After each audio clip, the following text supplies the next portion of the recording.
This is Jocko Podcast, number 86, with Echo Charles and me, Jocko Willink.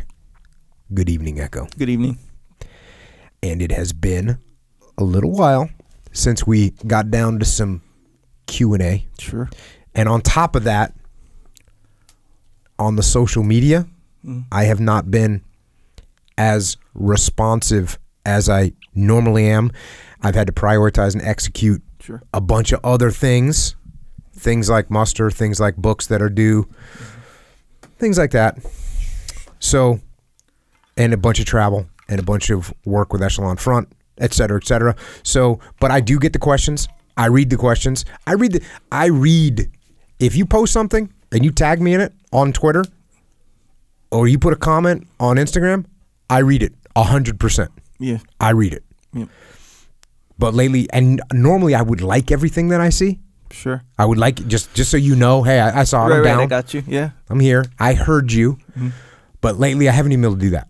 Dang. So I've just been, I read it, move, read it, move, read it, move. But if there's a good question comes up, I copy it, I paste it, I put it in the question bank. And then when we get to do a Q&A, we answer the questions that I think either they get asked a bunch, you know, so I've seen a question 4 or 5 times, that type of question. Yeah. Or just a unique question that I think a lot of people can benefit from, and that's where we end up with. So today, Q&A, and let's rock and roll. First question. I do want to add that on Twitter also. Proceed. Also, you know, you say you like everything, you know. Yes. But certain things, sometimes, they don't necessarily warrant, like, you liking them. They require an answer, you know. Like, you can't like, like, let's say someone has this, like, really trying time or something, and they say something or whatever, and it's a question. Like, hey, how do I get through this? You can't just like it and move on. Okay. You can't do that. So what I do in those situations is I like it, I copy the question, and I put it in the question bank. Oh, okay. So your like is... My like has various meanings. My like does not mean like. Yeah, yeah. My like means received. Gotcha. Yes. Yeah. Makes sense. And it is a heart. Yeah. Which I vehemently disapprove of and disagree with. You don't like hearts? No. No. Come on, bro. Come on. No. Cool. No hearts. All right. In Jocko's world. All right. Yes, sir. So, but I do. It's my way of saying I read it. But what I'm saying is, it's saying that I'm read it. I'm telling you that. Right at the past like week, I've read everything. I always read everything, but I haven't even liked them because I haven't had time to start liking them. Dang, yeah. So. Because if I like it, that tells me that I've gone through it, and if I had to pull something from it, it's how I keep track of what I've read and not just what I've read, it's how I keep track of what I have extracted pertinent information from. Yeah. I might have to start doing the opposite. Only like something if I want to go back to it. Oh, yeah, like a bookmark kind of thing. Maybe I'll start doing that. Yeah, maybe. But anyways, if you're out there, I'm reading your messages, your tweets, your posts. Right. And appreciate it. It's all good feedback. It's awesome. Yeah. But sometimes you get, you're in the initial post, we'll say. And maybe I'm in there, maybe some other people, and then other people chime in. Then it starts to morph into this conversation between two other people. Yeah. You can't really like those necessarily. I mean, you can. I usually do, but just to keep track of where I am. Just like. Oh, yeah, see, like the bookmark. Yep, the bookmark. So this, you talking right now, is just one big mass like. Yes. Right? Saying, hey, guys, I read it. Here it is. Here's all your likes. Yes. I like you all. All right. Or not even I like you all, because some of your comments I don't like. Yeah. I still like them, though. Yeah. Verb like. Yeah. I press like, even though you said something I don't agree with. I like the fact that you expressed yourself. That's kind of it. So Makes even sense. if I hate what you said, you still get a little heart from me. Yeah. There you go. They should have one that's an eye, like a picture of an eye. Like, I've seen this. That's what it means. An eye, oh, right. Like an eyeball. Yeah. I saw this. Yeah. I saw this. Viewed. I saw this. And then you could say like, and you should have a thumbs down, dislike. Yeah. Like on YouTube. Yeah. Yeah. Either way. There you go. All right. First question. Hey, Jocko. I'm a 35-year-old and have a physically demanding job. I've been a drywaller for about 14 years. Work about 8 to 10 hours a day. When it comes to working out, I'm finding it really hard to maintain discipline to continue as it seems I burn out. I also have 2 boys under the age of 4, so I sleep like you do. I can relate, man. Yeah. I'm wondering if I'm just being a pussy and need to push through the burnout or take a different approach to working out. When I burn out, my body just feels weird, as well as my head. I tend to get depressed and find it hard to even go to work. Just throwing this out there for maybe some tips to get over this so I can stay focused and consistent. Thanks. Cool. Okay, so hanging drywall. Have you ever hung drywall before? No. Yes. No, but yes. Okay. I don't know what that answer means. I've been in a drywall hanging scenario? Work scenario, yes, okay. But I didn't do the hanging of the drywall. Okay. Yeah. That does not qualify as hanging drywall. Though. I've seen it done before. No, bro, you do not get qualified for hanging drywall if you've seen it being hung. I appreciate what you're trying to say, but that doesn't work. Hanging drywall is hard work. Yes, sir. It uses a bunch of different muscles in your body.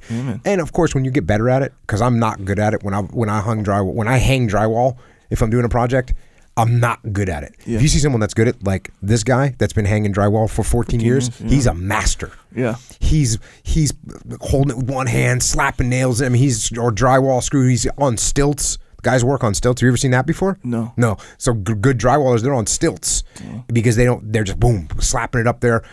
So, but it's hard. You're basically doing a clean kind of to pull the drywall up. You're pushing it up. You're using your grip strength on the drywall. Then you're doing overhead presses because you drywall ceilings sometimes. Yes. So, and it's 8 to 10 hours plus, not to mention you're bending down, picking stuff up all day. So it's 8 to 10 hours of squats, cleans, and overhead presses with grip work. Dang. So you're doing that 8 to 10 hours a day. So you're getting good physical work throughout the day.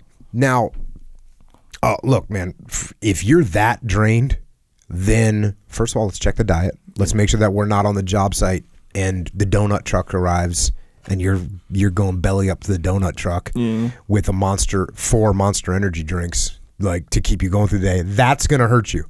So check the diet. The good thing is, check the diet, and then if you have to, you just bring your food. Don't let, your bro that's going to run down to Mickey D's to grab lunch because you didn't pack anything. That's going to jack you up.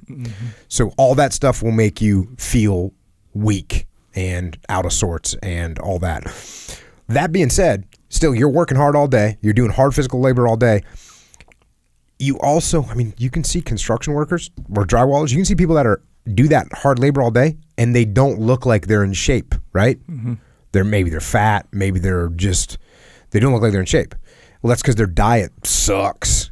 Generally, they're coming home and they're getting on their 12-pack of beer and pizza. So get your diet. Make sure your diet's good to go. And then what I would do is, and I've worked construction before, or even big projects on my house where I'm working all day long, remodeling, pulling down drywall, putting up drywall, demoing rooms, whatever.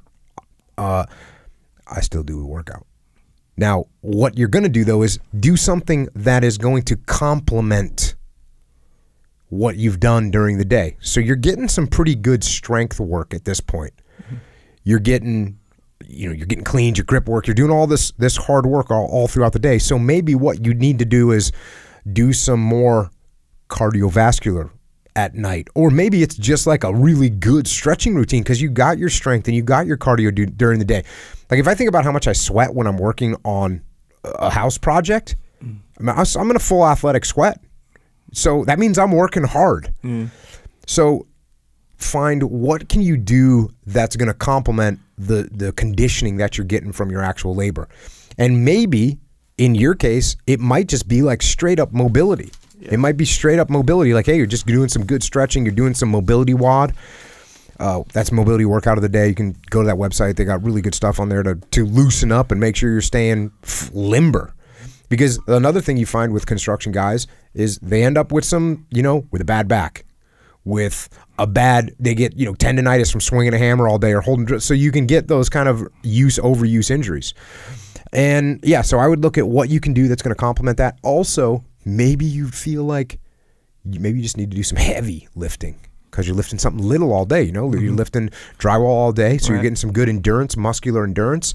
But maybe just come home and do a couple sets of heavy deadlifts or a couple sets of heavy squats.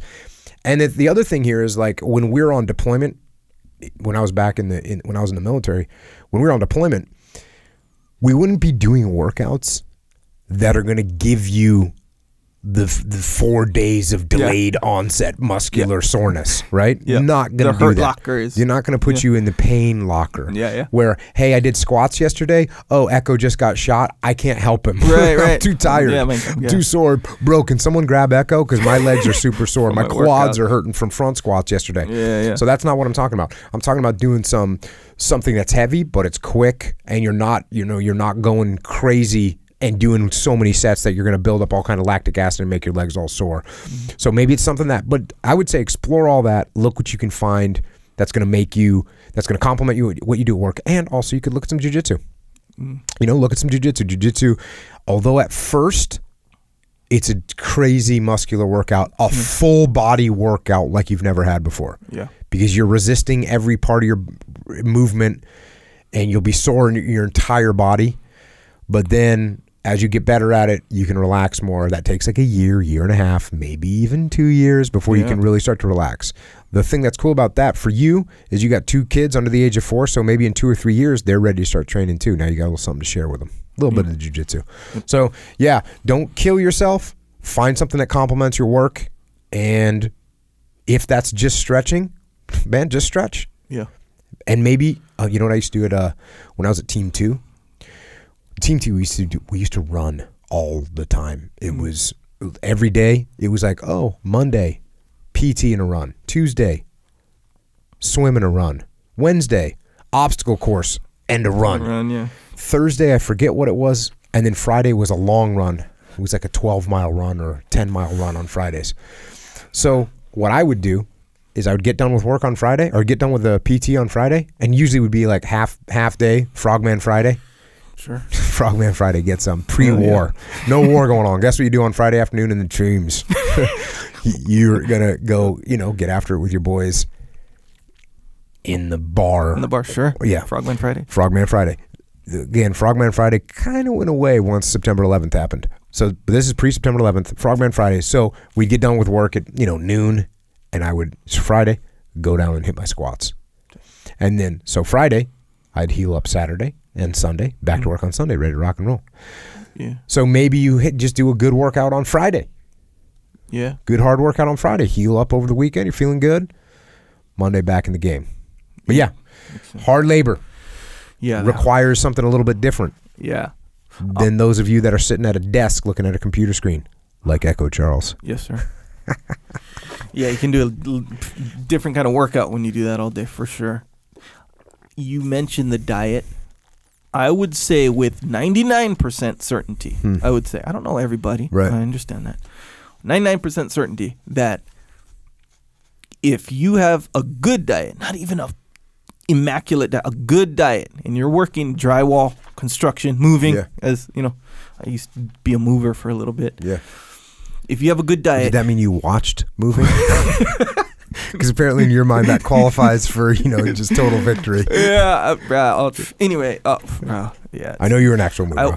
But get credit. I wasn't the best mover. I was one. Anyway, that's a whole nother thing. Anyway, if you have a good diet and you're doing this kind of work, that is your workout, essentially. And it's a long one. It's probably a harder workout than most people's normal workout. You do, and that's the thing. You're so right, because when you're working 8-10 hours a day, there's a lot of work to be done. So your lunch break is like, dang, I'm gonna go to get some delicious, to this food truck right here, or this, McDonald's, or wherever. It's not, but you get a good diet with this kind of stuff. You essentially have a great workout along with a good diet. You're gonna get results. Just that. And in a way, you won't even really have to do these supplemental workouts unless you have different goals. So if you're like, okay, I'm just going to do my work, I'm going to have a good diet, and then I stretch afterwards, which is such a good idea when you work all day. Same motion all day, stretch, get all that. Bro, you'll be way better. You'll feel way better too. And you'll be surprised how much easier the work becomes with that diet. And also maybe there's, like I said, you need to look for what complements it. Yeah. So with drywall, I don't know. You know, it's probably not deadlifting because you're lifting stuff all day, but maybe it's just like some hardcore, like ab core strength that you're going to work. You're going to, you know, and that's going to strengthen your lower back. It's going to offset all the pressure that you put on your back all day. So maybe it's that. Maybe it's, you know, pull-ups, because you're not really pulling yourself up. Yeah. So maybe you're doing 2 workouts. Maybe you're doing like 1 workout on Fridays. You're doing abs and pull-ups. Yeah.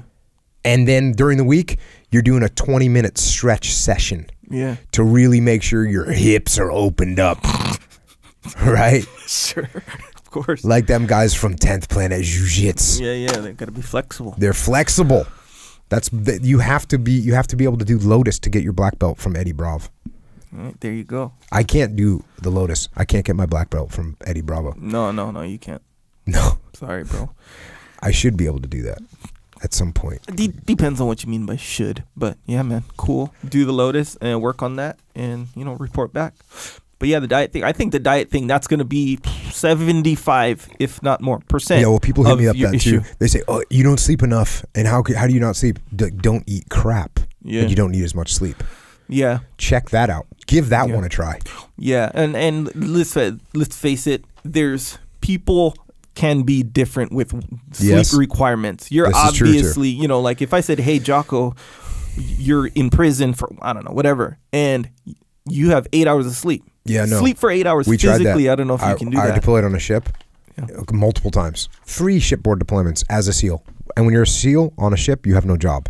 Yeah. You know, like the guys that are in the regular Navy that are driving the ship and maintaining the ship and steering the ship and all that, they have a job. Yeah. We have no job. Yeah. And so what we could either sleep, eat, or lift. And that's what we used to say SEAL stood for. Sleep, eat, and lift. Yeah. But some guys would sleep a lot. Yeah. I wouldn't sleep a lot. Right. We had some guys that had like sleep disorders. There was a guy that slept for like 29 hours. But then he'd wake up and stay awake for 32 hours. And then he'd go back to bed for... Yeah, it was kind of weird. What do they call it? His circadian rhythm was way off. Yeah, and then that happens too on a ship because you can stay inside the ship with no sun for forever if you want to. That's jamming. But we used to go out as much as we could on the deck of the ship. Yeah, get a suntan. No, do PT. Sure, that too.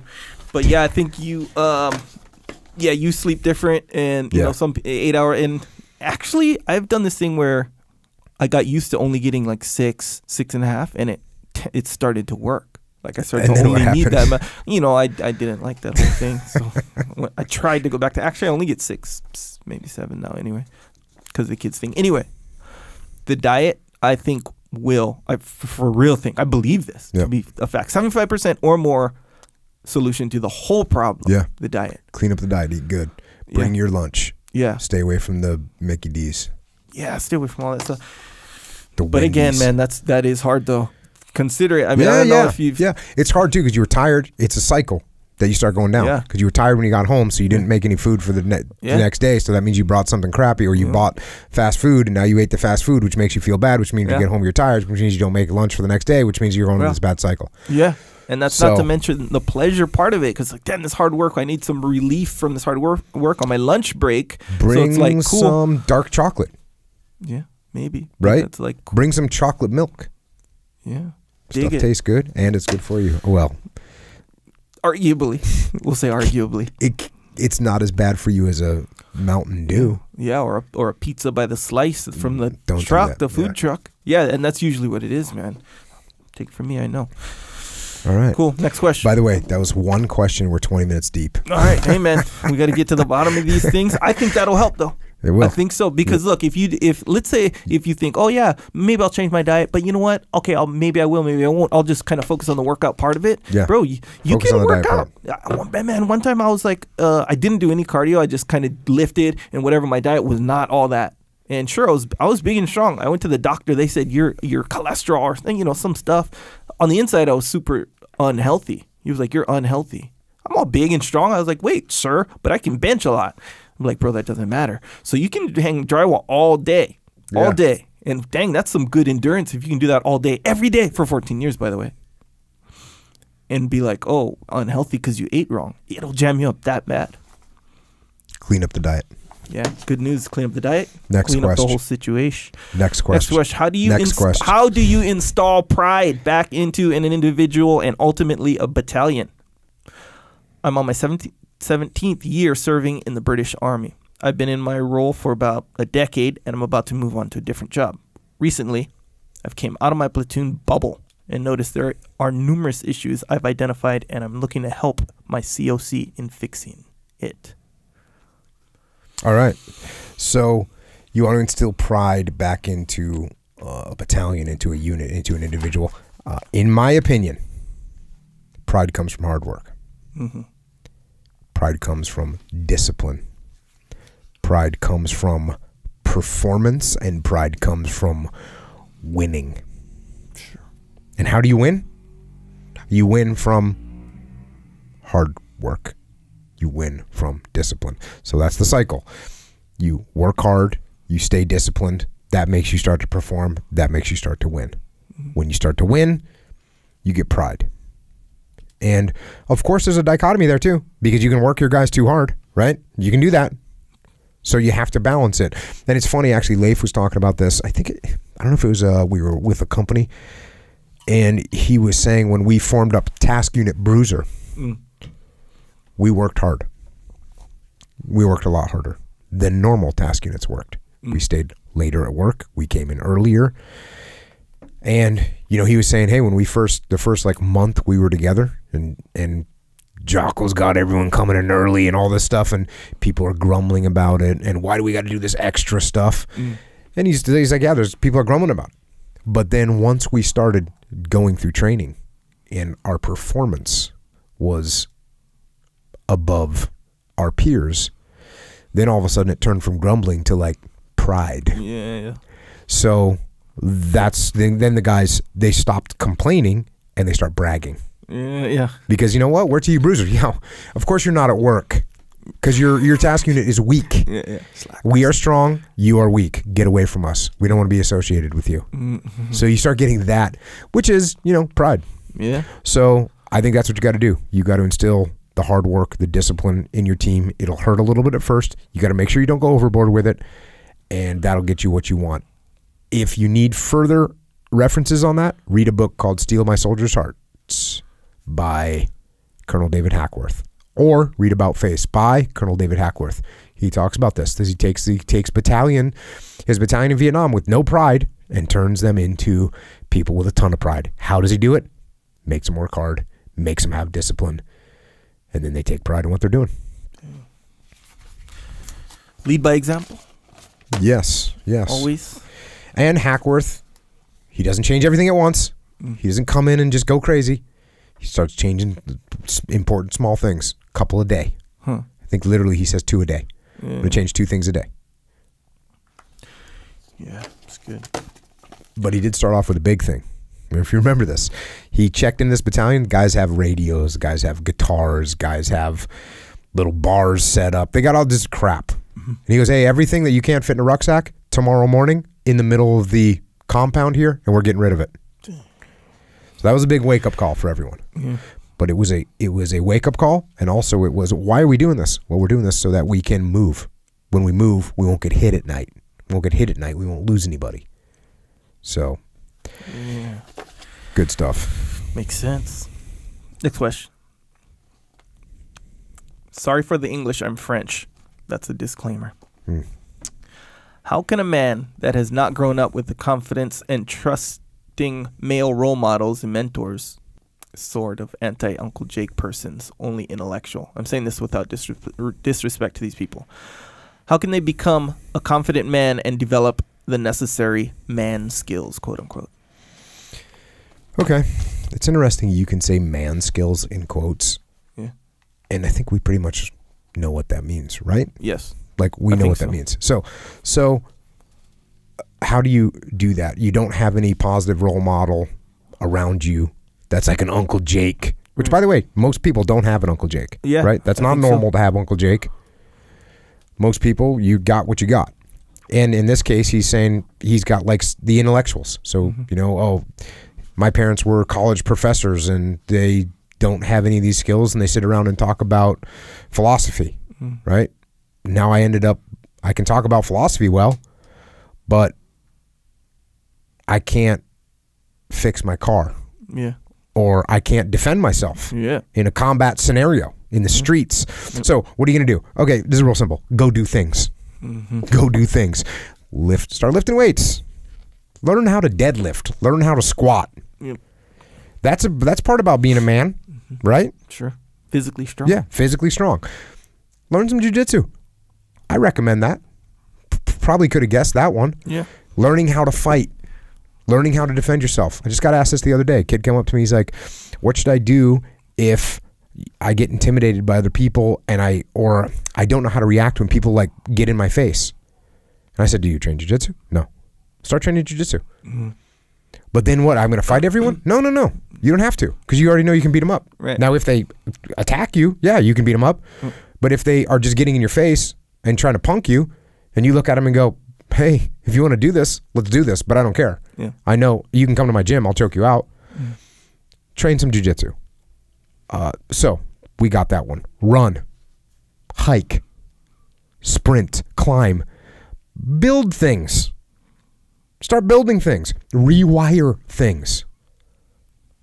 Do some plumbing. These things are not, they're not impossible to do. Now, it's going to take you longer, right? Like I've rewired my parts of my house. I've replumbed parts of my house, so done all the plumbing in parts of my house. Now, if you watch a skilled electrician do what I'm doing, it would literally take him 1/8 of the time, maybe 1/4 of the time, because or like the drywaller we were talking about earlier. A good drywaller, they are like masters. A good electrician, masters. A good plumber, they're smooth. Me, it's going to take a while. Sure. So, but what I'm saying is it's not impossible. Yeah. It's not impossible to do. And it'll take you more time, but you're learning how to do it. And that gives you, what does that give you? It gives you the self-reliance, right? Yeah. Hey, I can fix my electrical outlet if I need to. Yeah. So those are good things. Work on your car. Change your oil. Whatever. Do those things. And again, those things, like I took electricity class in high school. Sure. Where we learned how to wire rooms and everything. Is that what it's called? Electricity It was called class? electricity class. Right on. I took electricity with Scotty was the teacher's name. Sure. Wait, you called him Scotty? Everyone called him Scotty. He was an older guy. Yeah. His name was Scotty. We all called him Scotty. Sweet. So Scotty, but we learned how to wire houses and all that. Well, I didn't remember any of that. When I was now 20 years later or 15 years later, I'm rewiring my kitchen which I ripped out of my house. Okay, so what did I do? You know what I did? Went down to Home Depot. I bought a book called Electrical Wiring. And I read through it and I followed the directions. Same thing with plumbing. Yeah. Go down, buy a book called How to Do Plumbing. And you do it. And the good thing about this stuff is it's very satisfying to do that kind of work. Right? Yeah. It's very satisfying to do it. And you can over-engineer things. You make things super solid in your own house, super secure, super, you can just kind of go the extra distance because it's your own house. So that's cool. So those are all physical things and some kind of knowledge things that you can start working on. The hardest thing to overcome here is like a level of embarrassment. Yeah. Right. Well, how so? Like I don't know anything about wiring. Oh yeah. You know, I don't. Yeah. I'm embarrassed to say I don't know anything about wiring. Yeah, that's true. And so people don't want to say anything, so they'd rather just say, "Hey, let's get an electrician in here to figure this one out." Yeah. Or hey, I'll just get So they're too embarrassed. But if you have time, do it yourself. Yeah. And don't be embarrassed about it. Be like, "Hey, I'm rewiring my kitchen. I have no idea what I'm doing. Yeah. Give me this book. Yeah. What do I need to get? Oh, give me some tools. It's good to have good tools." Yeah. Also, so that's like I said, those are things that you can do. You know, learn to shoot. You know, learn to shoot. That's a good skill to have. Also, read. Right? Read about history. Read about survival. Read about the world. Read about human beings under duress. Read books. Good books. About good stuff. about challenges. And then just like Mark in Way of the Warrior Kid, he doesn't know his times tables. He has to learn them. You have to go learn. All this stuff I'm talking about, you have to go learn. And with time, your confidence is going to grow. And from humility, you'll grow into being more confident. Now, you also say you don't have any mentors or role models around you. That's okay, because those mentors and role models are in books, and you can find them. I just talked about David Hackworth. Good mentor to have. Imagine you can have a guy wrote you a 1,000-page book on how to lead, and it's for you. That's pretty awesome. Beyond Band of Brothers by Dick Winters. Guess what? Here's a guy that was in charge of the Band of Brothers in Normandy, and he wrote a book for you to learn how to lead. So those are some examples. And like I said, most of the books that we've covered on this, or many of the books that we cover on this podcast, give you a mentor better than anyone could possibly hope for. Yeah. So you can get it there. But and we mostly cover war books, but there's books about all kinds of people that can be virtual mentors. So read, study, do. That's my advice on that one. Yeah, that physically strong thing is, in my opinion, a big deal.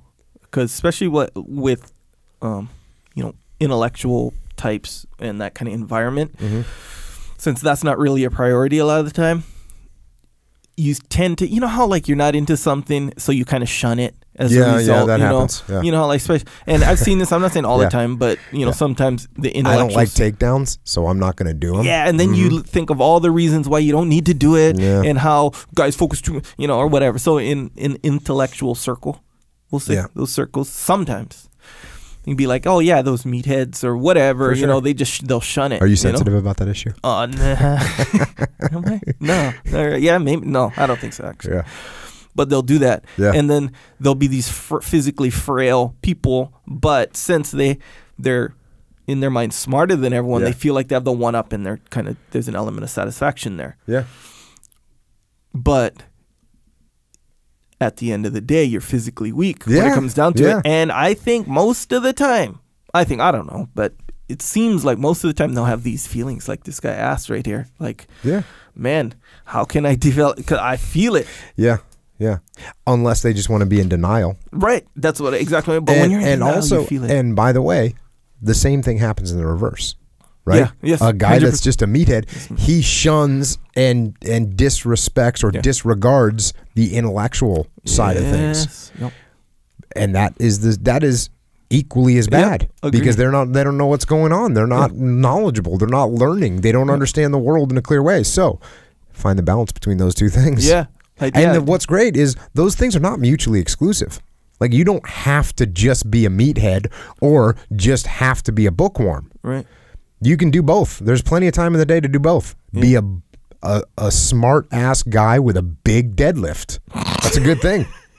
I'm trying to be that guy. Yeah. Not there yet, but I'm working on it. Yeah, and then that one level up, which is the jiu-jitsu part of it. Here's the thing too. I was thinking about jiu-jitsu. Oh yeah, well, jiu-jitsu combines the intellectual piece with the physical piece. Yeah, and in a way, you can kind of... I'm not recommending this at all. In fact, I'm against this, but this is the nature of jiu-jitsu. You don't have to be that, like... You don't have to have a big deadlift to dominate in jiu-jitsu. For sure. You don't have to do any of that. So you can essentially overcome the physical part of it. Yes, you can. Even though jiu-jitsu is physical, but you don't have to be a strong person. You can overcome the physical part of it to a point. Yeah. But in everyday life, I mean, you're trying to be the guy. Like, if someone's better than you at jiu-jitsu in the training room, it really bothers you. Are you talking about everyone, or are you just talking about me? You, Jocko. It doesn't bother me. Well, let's say it motivates you. I don't know. It doesn't bother me. Right. Okay. I mean, like, for instance, I train with Dean Lister all the time. Yeah. He's better at me than jiu-jitsu. Right. I every day want to train with him. Right. So it doesn't bother me. Yes. Not bother, but like, I don't know, compels you. It compels me, you know. Well, maybe it does. Like, I hate it. At the end of the day, deep down, it depends on what you mean by bother. It's but funny. You know I hate it. I do. I hate it, and I love it. And we were just joking about it the other day because we got into a little scrap yesterday. Yeah. You know, kind of end of training, and all of a sudden things got escalated. Sure. Yeah, man. I know. And there was some shouting going on, and shouting. Shouting. Dang. Yeah. Okay. You know, he was saying what he says, and I was saying what I say. And but we had a mutual truce at the end. Sure. I think he didn't really want any more. I didn't really want any more. So we just kind of said, let's laugh and call it good. Because you're rolling the dice. Yeah. When I'm rolling with Dean, there's a dice roll happening. Because if he ends up in a good position on me, there's gonna be pain. There's gonna be pain. Yeah. If I end up in a good position on him, there's gonna be pain.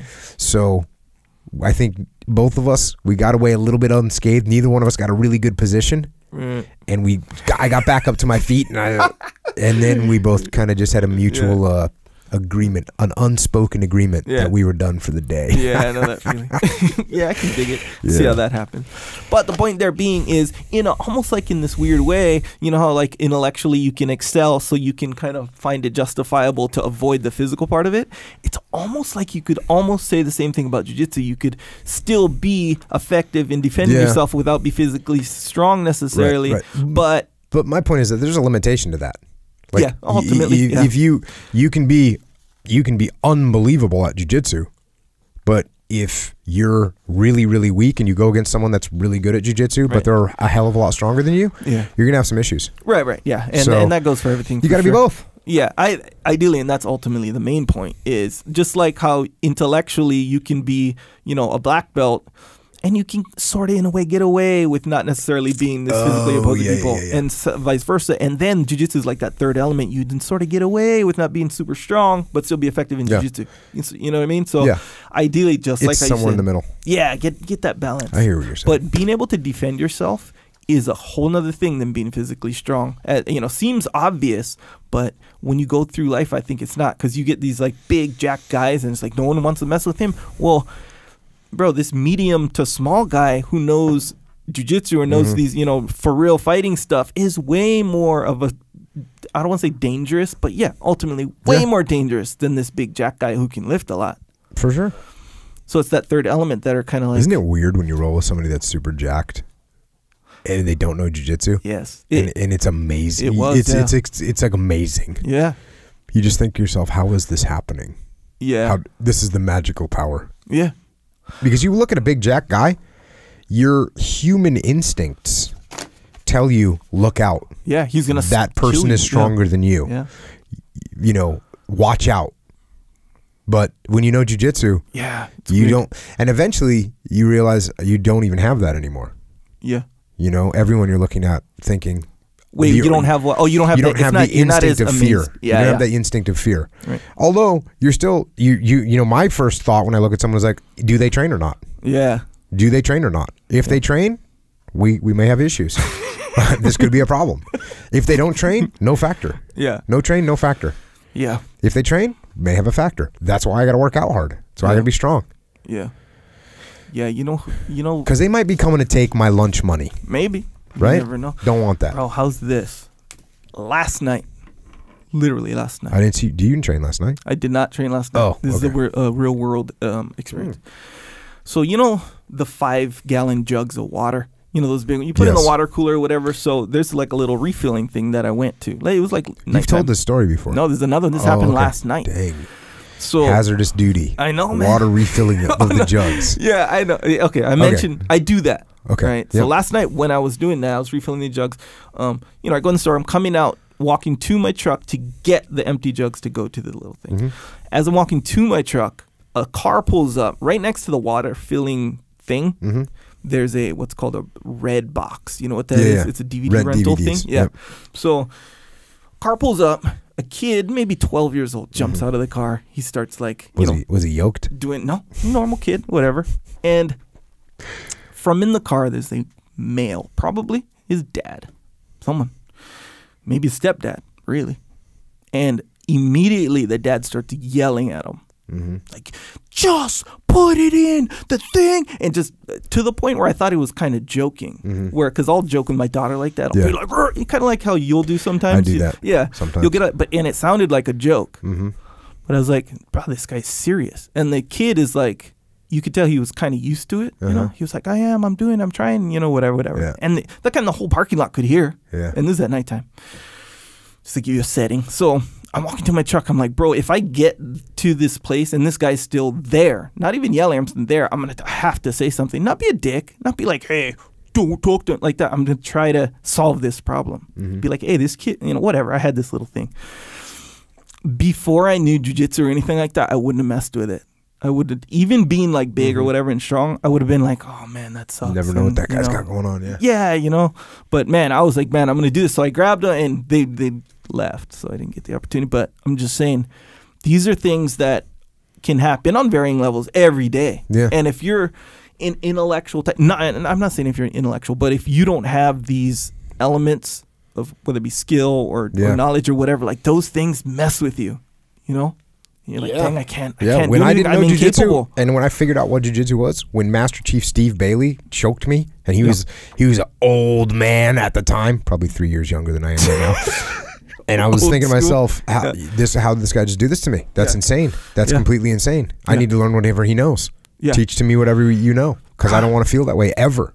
Bro, and then you're training it, like, let's say you train for 5 years. For 5 years, you're training not against people who don't know. You're training against people who do know. Yeah. Dangerous people who do know, like, how to defend your shit.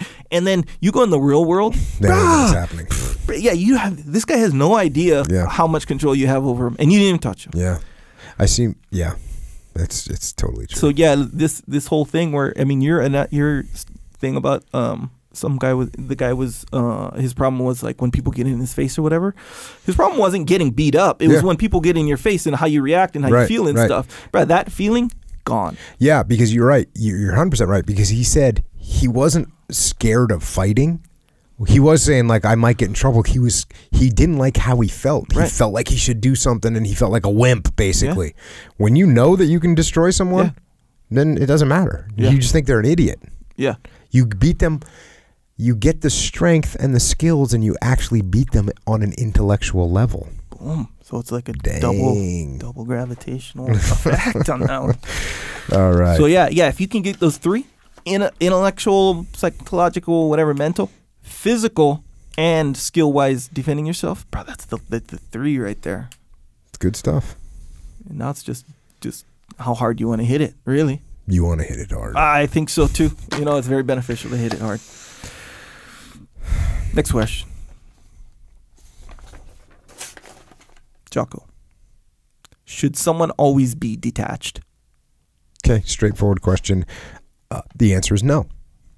Someone shouldn't always be detached, because otherwise you aren't enjoying anything in your life. So don't always be detached, no. But at the same time, that being said, you should be aware all the time if you are getting sucked into the emotional vortex, right? You've got to be aware of that. Once you have that awareness, you don't need to be detached all the time at all. Yeah. I'm not always detached at all, but I've got clear warning signs. When things start going sideways and I start going down some vortex, I know immediately and I just detach. Yeah. So it's really easy. But it does take practice, and eventually you realize that, when you're feeling overwhelmed or when you're feeling emotional and you're feeling angry or you're feeling frustrated, when you start feeling those things and you sense them really quickly and you recognize them, you just detach, boom, you're done. Yeah. So that's what you got to do. Start recognizing those red flags so that you can enjoy the good things, and when something starts getting crazy, you can detach. Yeah, so it's like an overall skill of being able to control when to detach and when you don't have to. Being able to identify when you need to detach, then being able to detach, then you're good. Yeah, so it's like it's a matter of being capable of making an accurate, beneficial choice. Yeah, but the identification is the hard part. Yes, that's people. What I mean. What happens to people when they talk to me is after the fact they realize I lost my temper and I did this. Yeah. Okay, you didn't detach in time, and that's why you ended up there. Yeah. So, or I said some things to my ex-girlfriend that I shouldn't have said because I got too emotional. Exactly. Yeah. You didn't detach in time. Yeah. You got crazy and emotional. So the skill that you're missing is identifying when you're starting to get too emotional, whatever that emotion might be. Once you identify it, boom, detach. Yeah. It's kind of take control. Then you can take control. Yes. And make tactical moves. Yeah. Not emotional moves. And that's ultimately the art, you know, to make the move. You know how like jiu-jitsu guys, if they've never taken Actually, it? no, you know what? The moves, when you're emotionally detached, the moves actually aren't that hard. They're actually usually pretty obvious. Yeah. Like you're in a fight with your girlfriend and you're starting to go down the wrong lane. As soon as you detach, you go, oh, I know what I need to do. Yeah. I should say I'm sorry and tell her that we can go to the restaurant that she wants to go to or whatever. You know what I mean? Yep. The moves are not actually that hard, but we never make good moves when we're being emotional. Right. Instead, we just go, no, I don't want to go to that restaurant. We went there 3 weeks in a row, and I don't care if I said that to you. You deserve me to say that to you. Yeah. That's how You it goes go down sometimes. the wrong path. But what if somebody's like detached the whole time, even when problems don't arise? Then, You know, like then, that. Then we don't have a relationship. Right. That's what I mean. That's a problem. That's too. what I'm saying. So Yeah. you're not being detached all the time. That's what. That's the answer to the question. Right. So it's like You've reiterated it for everyone. yeah, man. That's what I'm here for. I think a lot of the time. You know how guys will ask you, "Hey, I want to learn jiu-jitsu. I want to learn to mess people up." It's like, bro, that's not really what it is. No. Jiu-jitsu is having the skills to quote unquote mess people up, but what you learn ultimately is you put yourself in a position where you can make that decision. For Is sure. it time to mess someone up or not? You know, and you just That's have control of the beauty of the situation. jiu-jitsu. So that's really what it is. Most people that start with the vision of I want to be able to mess people up, most people continue that do continue on the journey of jiu-jitsu, arrive at a point where they realize that they don't want to abuse this power that they now have. Yeah. Most people. Yeah. There's a small percentage of people that don't, that are bullies. They Yeah. were bullies when they started, and they become more effective bullies, Yeah. more fearful, more fear imposing bullies, Yeah. which sucks. Yeah. But jiu-jitsu is power. That's why you got to have some of it. Yeah, agree. But compared to like I don't know, anything where it's like striking based or whatever, it's like like I've said this before, I'm not going to go deep in it, but you go from 0 to 10. When you throw a strike, you're already at 10. Yeah. You know, you can't just throw a light one and be like, okay, are we cool Yeah, now? no, You know, no. kind of thing. Because No. you're not cool. No. You just slapped me in the face. We ain't cool at all. Yeah, you brought it to 10, whether Yeah. you knocked him out or not. It's So funny because like I see my kids and what you're talking about can happen very easily when other people are in the group with my kids. I mean, because they've been training jiu-jitsu. So even like against any normal kid, there's no factor. Yeah. Like I see, my son will be wrestling around with some kid. It's no factor. Yeah.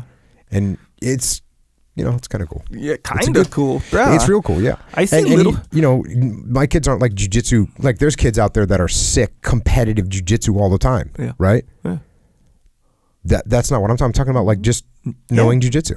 100% correct. Yes. And but when I see kids doing jiu-jitsu, especially like I'm not saying necessarily even in a tournament, I'm just saying in jiu-jitsu in class, even at the beach or whatever, when I see them, bro, I'm like, man, I wish I could have done jiu-jitsu when I was a little kid. Sure. You know how fun that would be? Yeah. Man, it's Make up for it now. I'm trying. Next question. Jocko, I've been offered a job as a deputy sheriff. I have a few months before the position is actually open. I really want/need to get into some jiu-jitsu due to the nature of the job. The closest place to me is over an hour drive away. Yeah, harsh deal. Finances are an issue when it comes to that kind of drive, plus fees to attend. My main question is, how do you feel about Gracie's online school as an option? If I were to find others who want to learn, would this be effective? Yes. So here's what you need to do. Get some mats. You can make mats. You can get a piece of canvas from Home Depot or a piece of vinyl and string it between trees on the ground. You just have mats. You just made them all over grass. That works. I've done it. I've trained on, there's a truck called a 6x in the military. It's a big giant, like a truck. Sure. And it has, you've seen this in like your typical war movie, the truck with the canvas tarp over the back. Yeah, Rambo. I've taken that thing off, and that was my mat. On top of the truck? No. Taking it off the top of the truck. Oh, you took that canvas Took thing. that canvas up, put it on the ground. Dang. Guess what I got now? Jiu-jitsu mat. Strung, put stakes in the ground. We're good to go. Yeah. It's canvas, but it's good to go. So you do that. Then you get on YouTube. You know, Gracie Academy, Marcelo Garcia online. Those are really good. I would actually start with YouTube. Just like get some basics down, get some fundamentals. You need 2, 3, 4 friends. If you got a friend that wrestled, get him in there. Oh yeah. If you got a friend that did judo, get him in there.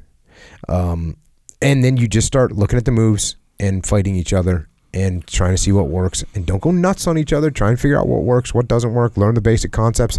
And then maybe Saturdays, maybe every other Saturday, maybe one Saturday a month, you drive an hour to the school with your buddies. You go in there, you say, hey man, we live up in wherever, an hour away from here.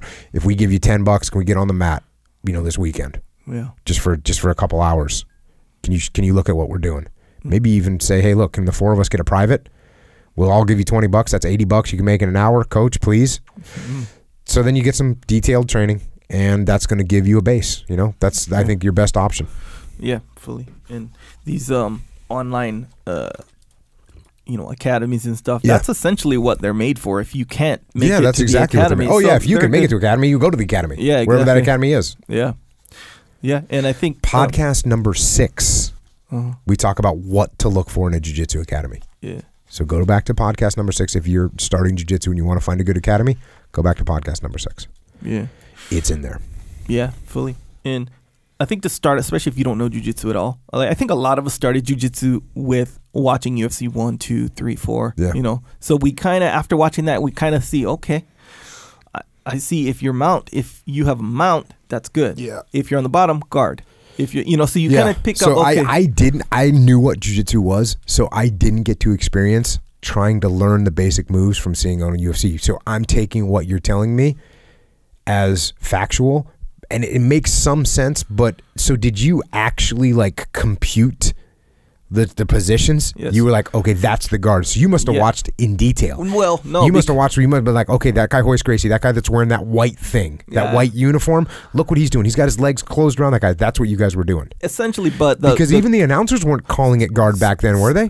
Yes, there was a guy who was a real nerdy guy, and that was UFC 2, I want to say. Maybe even 1. I forget which one was which, but yeah, he knew, and you could tell he was kind of prideful that he would train with Horian or whatever. But he goes, see, now he's going to pull him in between his guard, that's rudimentary. Yeah. But he knew, and he goes, okay, he's going to mount, and it was real repetitive because he'd do the same thing. So yeah, you essentially, if you're paying attention, you learn guard. That way. You don't learn how to do an armbar, how to Well, when I teach kids, sometimes I'll just say, you want, for let's say a kid's been training for a day, it's their first day, you want to keep your legs around them, right?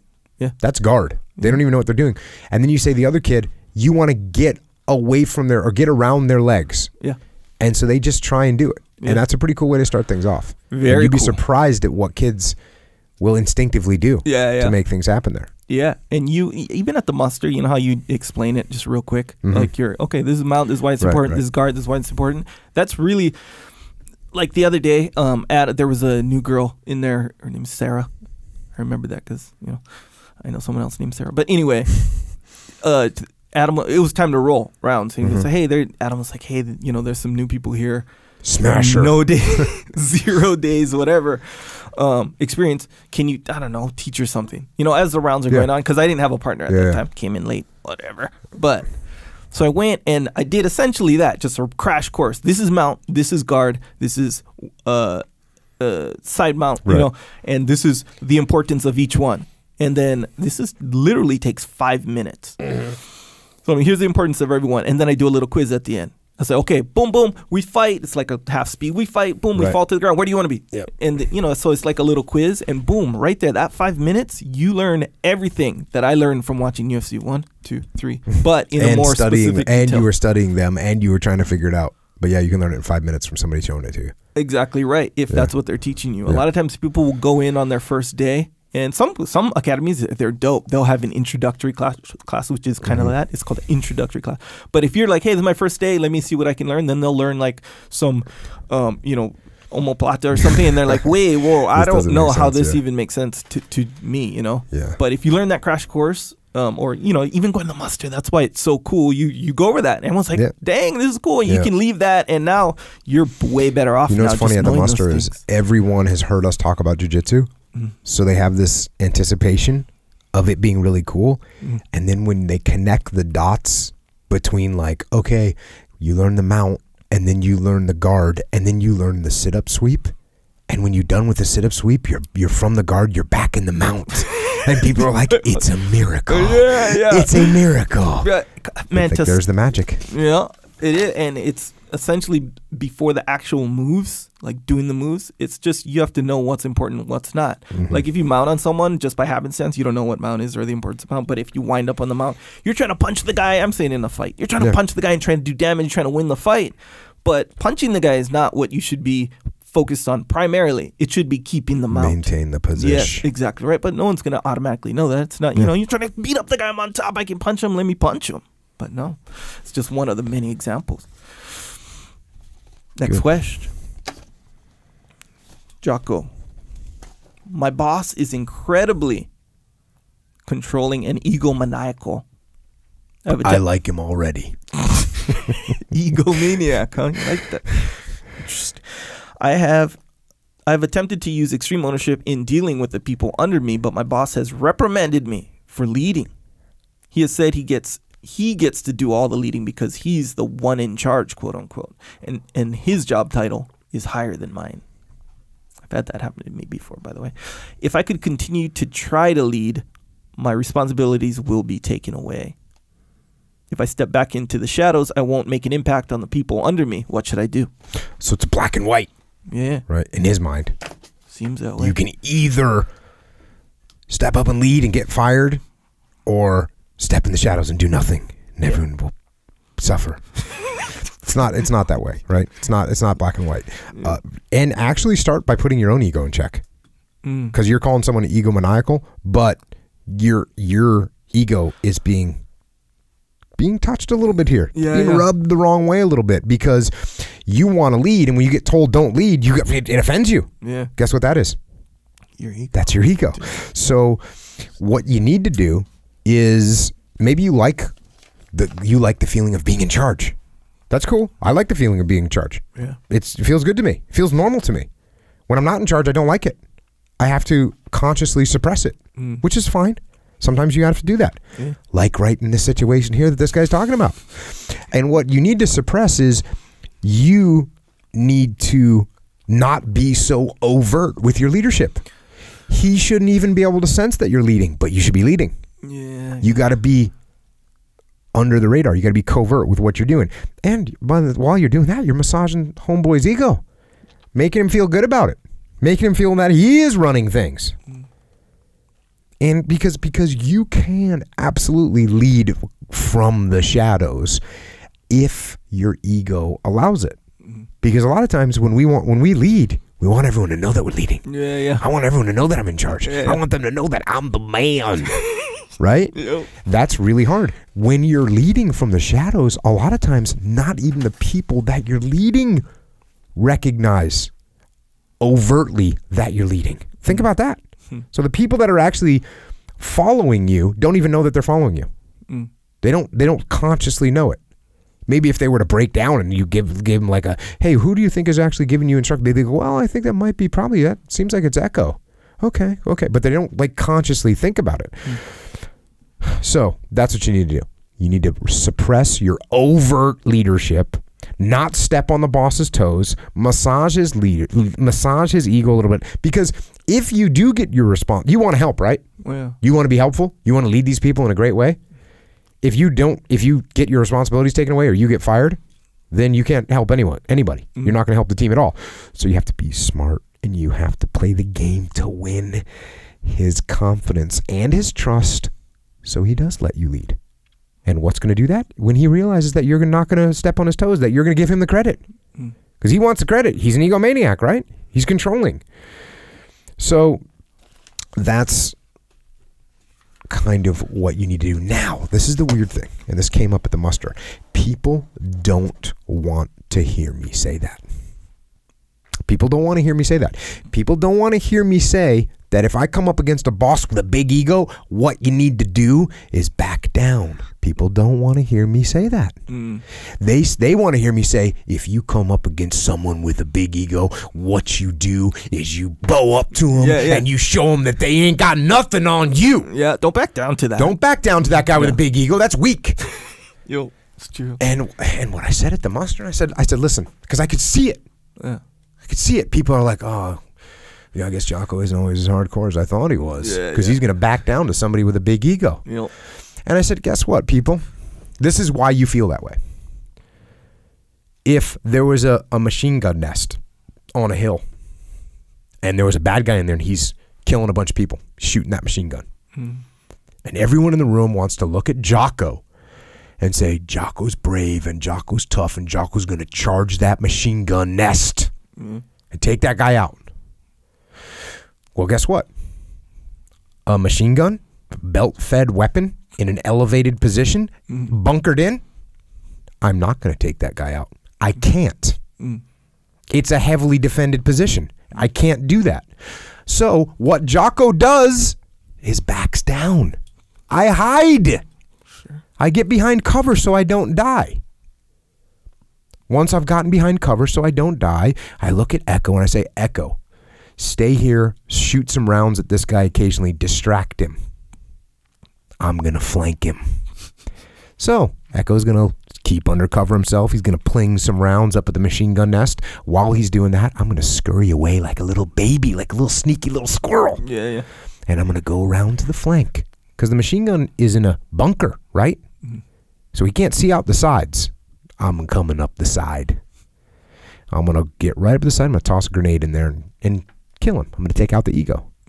But I didn't do it going head on. Yeah. So what happens is people come up against this big ego and they want to be the hero and they want to be aggressive and they want to default aggressive. Jocko, you say you got a chapter in your book, default aggressive, man. I'm going to be default aggressive against that ego. Wrong answer. The right answer is indirect warfare. The right answer is maneuver warfare. The right answer is you flank these people. And by the way, if I do charge that machine gun nest or I do attack that guy's ego, guess what? I die or I get fired and now I'm no good to anybody. So it's people have this desire to be the strong hero. And you have to fight that. That's your ego. That's my ego charging the machine gun nest. I'm going to go do this. I'm the man. No, I'm actually not the man. It's a machine gun in an elevated position. I'm going to die. You have to be smart. Like on don't attack the ego head on. Don't attack heavily defended positions head on, period. Like you said in Training Day. You ever watch that movie? Training Day? No. Come on, bro. You watched it. Anyway, he says, the shit is chess, not checkers. He's not the first person that ever said that. I know, bro. but it was dope when he said it, in my opinion. Nonetheless, yeah. So default aggressive isn't default aggressive head to head. It's default aggressive in being effective. Yes, it is. That's really you're effective or ineffective at the end of the day. You've been to the muster. I've been. I listen. Leif knows what he's talking about. I like that. Yeah, man. It's good. Jocko. Is this next question? Yes. Okay. How do you shift your mindset from individual contributor to manager? Growing a company from nothing to something required being an individual contributor and getting a lot done with a little. But as we grow, it's clear that I need to hire people for specific roles and accept that I can't do everything. I'm very used to getting stuff done and doing everything myself, and it feels a little weird trusting someone else to do it. How can I shift my mindset to appreciate being a manager over an individual contributor? So, straight up out of the gate, you are actually failing as a leader by doing what you're doing, by continuing to do things yourself, get in the weeds, and not let people lead. You're actually failing as a leader, and therefore failing the team. So, number one, you have to watch out for that. And by the way, that means the more time that you spend in the weeds, getting stuff done yourself because you're so perfect, that's the less time that you're thinking about strategy. That's the less time that you're thinking about, what's going to happen tomorrow and future operations. And that's not good to be in that situation. So, first of all, you need to build the trust with these people. You don't have to give 100% trust to someone out of the gate. If we're in a company and I hire you and I'm going to have you doing some task, that doesn't mean I say, hey, Echo, here's the task, go do it, and now I'm just going to walk away. Right. I don't even know you. I don't know how well you can do the task. So I'm going to say, hey, Echo, here's the task. Actually, watch me do it. Okay, you've seen me do it. Now I'm going to watch you do it. Okay, cool. You seem to be doing that pretty well. I'm going to come check on you in 2 hours, see how it's going. Come back 2 hours. Next day, I check you once every 5 hours. Next day, I check you in the morning, and I check you once in the afternoon. Next day, I just check you at lunchtime. Maybe 2, 3, 4 days later, I check you once every other day. Pretty soon you're good to go. And guess what I'm doing? I'm doing something else. Doing something that I should be doing. I built the trust. I confirm that you know how to do it. You trust me because now I trust you. We're building some team and some relationship.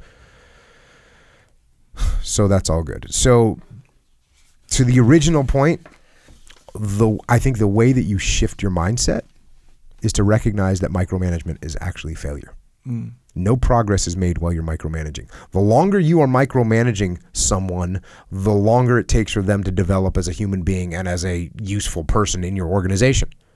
Every minute that you micromanage someone is a minute of them not thinking for themselves. Is a minute for them not taking ownership of something. Because if I'm micromanaging your task, you're not taking ownership of it. If you're not taking ownership of it, we know where that leads. So, let people learn, let people lead, and to not do that is failing. Don't fail. One time when I was young, in Hawaii, you get your driver's license at 15. Dang. I don't know what it is now. That was a long time ago, obviously. But I learned to drive with my dad before that. You know, when we were young, we'd Kauai, there's dirt roads everywhere. So he's like, hey, you know, and it started with when we were young, like 7, 8 years old. We'd sit on his lap. So he'd do the shifting and the gas and the brake and stuff like that. Dirt roads, we'd just do the steering. That's what it kind of started with. Then after a while, he's like, okay, now we're just going to learn how to do this. You know, it was a manual stick shift. So he was like, okay, now you just learn how to go. Right. And now it's go and shift gears, all on the dirt road, whatever. And so when I was like 50, just turned 15 or maybe even 14. And he was like, hey, he's like, all right, let's go drive. You know, usually it'd be like we're going to the beach. So on the way home, hey, let's take this dirt road. You can steer kind of thing. But this was actually like, okay, let's go drive. So I'm like, all right, but he plops me in the front seat and he goes, all right, take us there. And we were going wherever we were going, down to the beach. He's like, all right, take us there. I was like, dang, I don't know, bro. I've steered before. I've shifted. I haven't done the whole thing all at once, but he was sitting right there. He just said, take us there. I was like, dope. I took him there, whatever. He didn't critique much, you know. But I got there and he just kind of let it happen. It was the same kind of thing where first he's checking my steering. Then he's checking. This is over time, though, the years.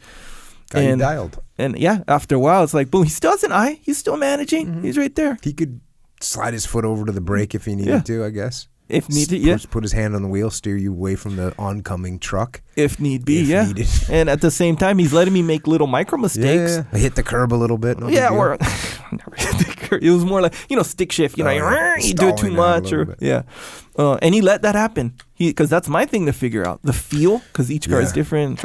And that's cool because that's actually good. One time we were going on an operation, my first deployment to Iraq, and we were driving a far distance through cities we'd never been through before, and we got turned around in the city, and we had a far way to go to our objective. It was a kind of a high-profile operation, and where we stop, and I hear the call on the radio like, all stop, and I say something along the lines of, you know, what's up? And, you know, the point man, which is the lead nav in the vehicles, he comes up on the radio. He's like, I'm trying to get my bearings. So a little stress in the voice. I walk up. So I get out of my vehicle just to make sure. And this guy's one of my bros. And I walk up to the vehicle, and he's in there. And I could see he's flustered. He's flustered, and he's, you know, I don't want to say embarrassed, but he's flustered, and now I'm there. Yeah. You know what I mean? Yes, and I do. I think his thoughts are Jocko's, you know, Jocko's going to be mad or whatever. Yeah. And I go up, and he's cracks open the door, right? I open the door on the Humvee, and I go, you know, what's up, man? Just in the most mellow voice I thought. I go, hey, what's up, man? He goes, I don't know where we are. And I was like, cool, man, we'll set security. Let me know when you got it dialed.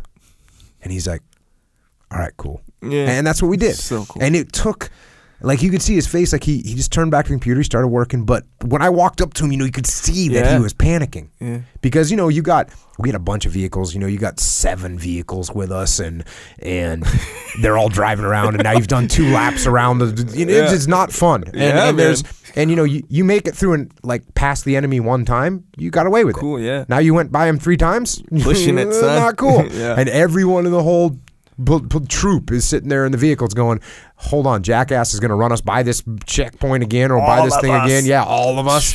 So, but yeah, I just went up. Hey, bro, what's going on? Yeah. I'm just trying to, I don't know where we're at. Okay. We're going to set security. Let me know when you got it figured out. We'll be good. So good, man. And that's so good on you because everyone is feeling the stress, like what you're saying. For sure. It was like, dang, where's this guy leading us? What the hell? Does he not know? I'm sure everyone was feeling that. Yeah. Then it's like, all right, I got to kind of detach from that feeling and go, dang. And then, I got on the radio because that was, I just said, I said the guy's name. I'm like, hey, just getting it sorted out right now. We're going to be rolling here in about a few minutes when we know where we're at. And everyone's, set security. Boom, done. Dang. There was another time we got ambushed on that same deployment. Sure. And I was in vehicle number 2, and we were in a big convoy, and the ambush pretty much was aimed at the center and then the back of the convoy. So a bunch of machine gun fire, a bunch of RPGs, and nothing really hit. And in fact, nothing did hit. The RPGs went over us, and I would never say much on the radio, right? Sure. And the guy in the back vehicle, he's actually the platoon chief. But I say I didn't say much, but clearly we just got ambushed. I mean, there was a massive amount of machine gun fire and explosions going off. Yeah. And we go through we continue on, and the platoon chief in the back, he says something on the radio, something along the lines of, he's like, comes up on the radio, he's like, hey, Jocko, we just got hit with an ambush back here. And I got on the radio and I was like, Roger. and it's like, it's it, and everyone goes, okay, I guess we're all right. It's like all good in the hood. You guys are crazy, man. I think you did me like that one day. Yes, in fact, when I say I think, I mean, I remember the time you did me. Okay, so forgive me right now. You just talked about an actual ambush that actually happened. I'm talking about something way less impactful. Just bear with me. At least you're asking for forgiveness before you tell a grocery story. It was actually this podcast we had recorded like a week or something early. So I was like, boom, let me finish the whole thing, get it ready to get pushed out. It was done. All I had to do was press the button to make it live. That's all I had to do. And this was like a week. I think it might have even been 2 weeks in advance. Wow, those are the good old days. Yeah. It's not like it. But, and then the day came. It was so done and out of my mind. The day came and I was just like, hey, I don't know. It's not on my mind. So long story short, I didn't do it. Mm-hmm. So you wake up. I didn't press publish. It was ready to go. Yeah. Anyway, so I wake up in the morning and I see message. A bunch of Twitter posts. Right. I understand that, but I got a text message. I think there might have even been a phone call. Oh, no. It was a phone call and a text message from you. I was like, this is this is something, I'm like, all right. But what does Jocko want? Did you know what it was? No, I had no idea. It was out of my mind. I was like, oh, something obviously is something, I get it this early in the morning, by the way. Yeah. So I look at it, and so I listened to the voice message first, and it was you all coming like, hey, Echo, how's it going? Good morning. So he goes, just to sort of let you know, it's Wednesday. We have that podcast we recorded. That's supposed to be going on right now. So whenever you can, whenever you're ready, go ahead and post that. And I was like, but it wasn't like all the Twitter posts. Where's the podcast, bro? Where's the podcast, slacker? All that. And then there's Jocko's like, hey, whenever you're ready, it's all good. I didn't know what happened. Maybe you're under more stress. Hey, never know. You got to think when you're in a leadership position. Not that I'm like the leader here, but if you're in a leadership position, you don't know what someone else is going through. Maybe you had some technical issue, and I'm like gonna call you up and be like, well, where's that thing? And now you freak out even more. Making it worse. Yeah. I don't need to make it any worse. There's something going on. Like you were sleeping. Or whatever. I didn't want, but you always think about the perspective of the other person that you're dealing with, and you don't want to escalate things. Yeah. That's not going to help. Yeah. Just de-escalate. Hey, man, just wondering what's up. If you need anything from me on the podcast, maybe we need to re-record it. I don't know. No big deal. Let me know. I'll be over. That's what we're here for. Kind of like when two people shouting at each other and you chime in, say, stop shouting! And you're shouting. It's kind of that. Now you got 3 people shouting. Yeah, you know? yeah. Messing it up. Anyway, next question. Jocko, I'm not sure I agree with your statements not to pursue belts in jiu-jitsu. It doesn't seem wrong to me to benchmark success using a rise in rank as a quantifiable measure of success. As a person is working to master their craft, any craft, it's nice to have markers for accomplishment and engagement. Why have belts? Why have belts if they're not to be strived for? Or why have them, right? Yeah, and that's actually a little conversation I had that as soon as he asked me this is with Brandon, Brandon Pickworth. Yeah. He's been around like since day one in the game here. Yeah. And we were going back and forth on something. He actually sent me this random, because he sent me texts about stuff, whatever, we're doing some projects and whatnot. And he sent me this random thing. Well, I guess it's random to me. It was random to him. Maybe he just listened to a podcast where we were talking about this, but he said, hey, I don't know what to agree with this stuff about belts. Yeah. And so, and by the way, Brandon had a goal of doing 100 burpees in 10 minutes. Brandon is in good shape. He's an athlete, athletic dude. And for some reason, he can't do 100 burpees in 10 minutes. I don't know where he's at right now. We are publicly calling him out to post his, Video. No cuts.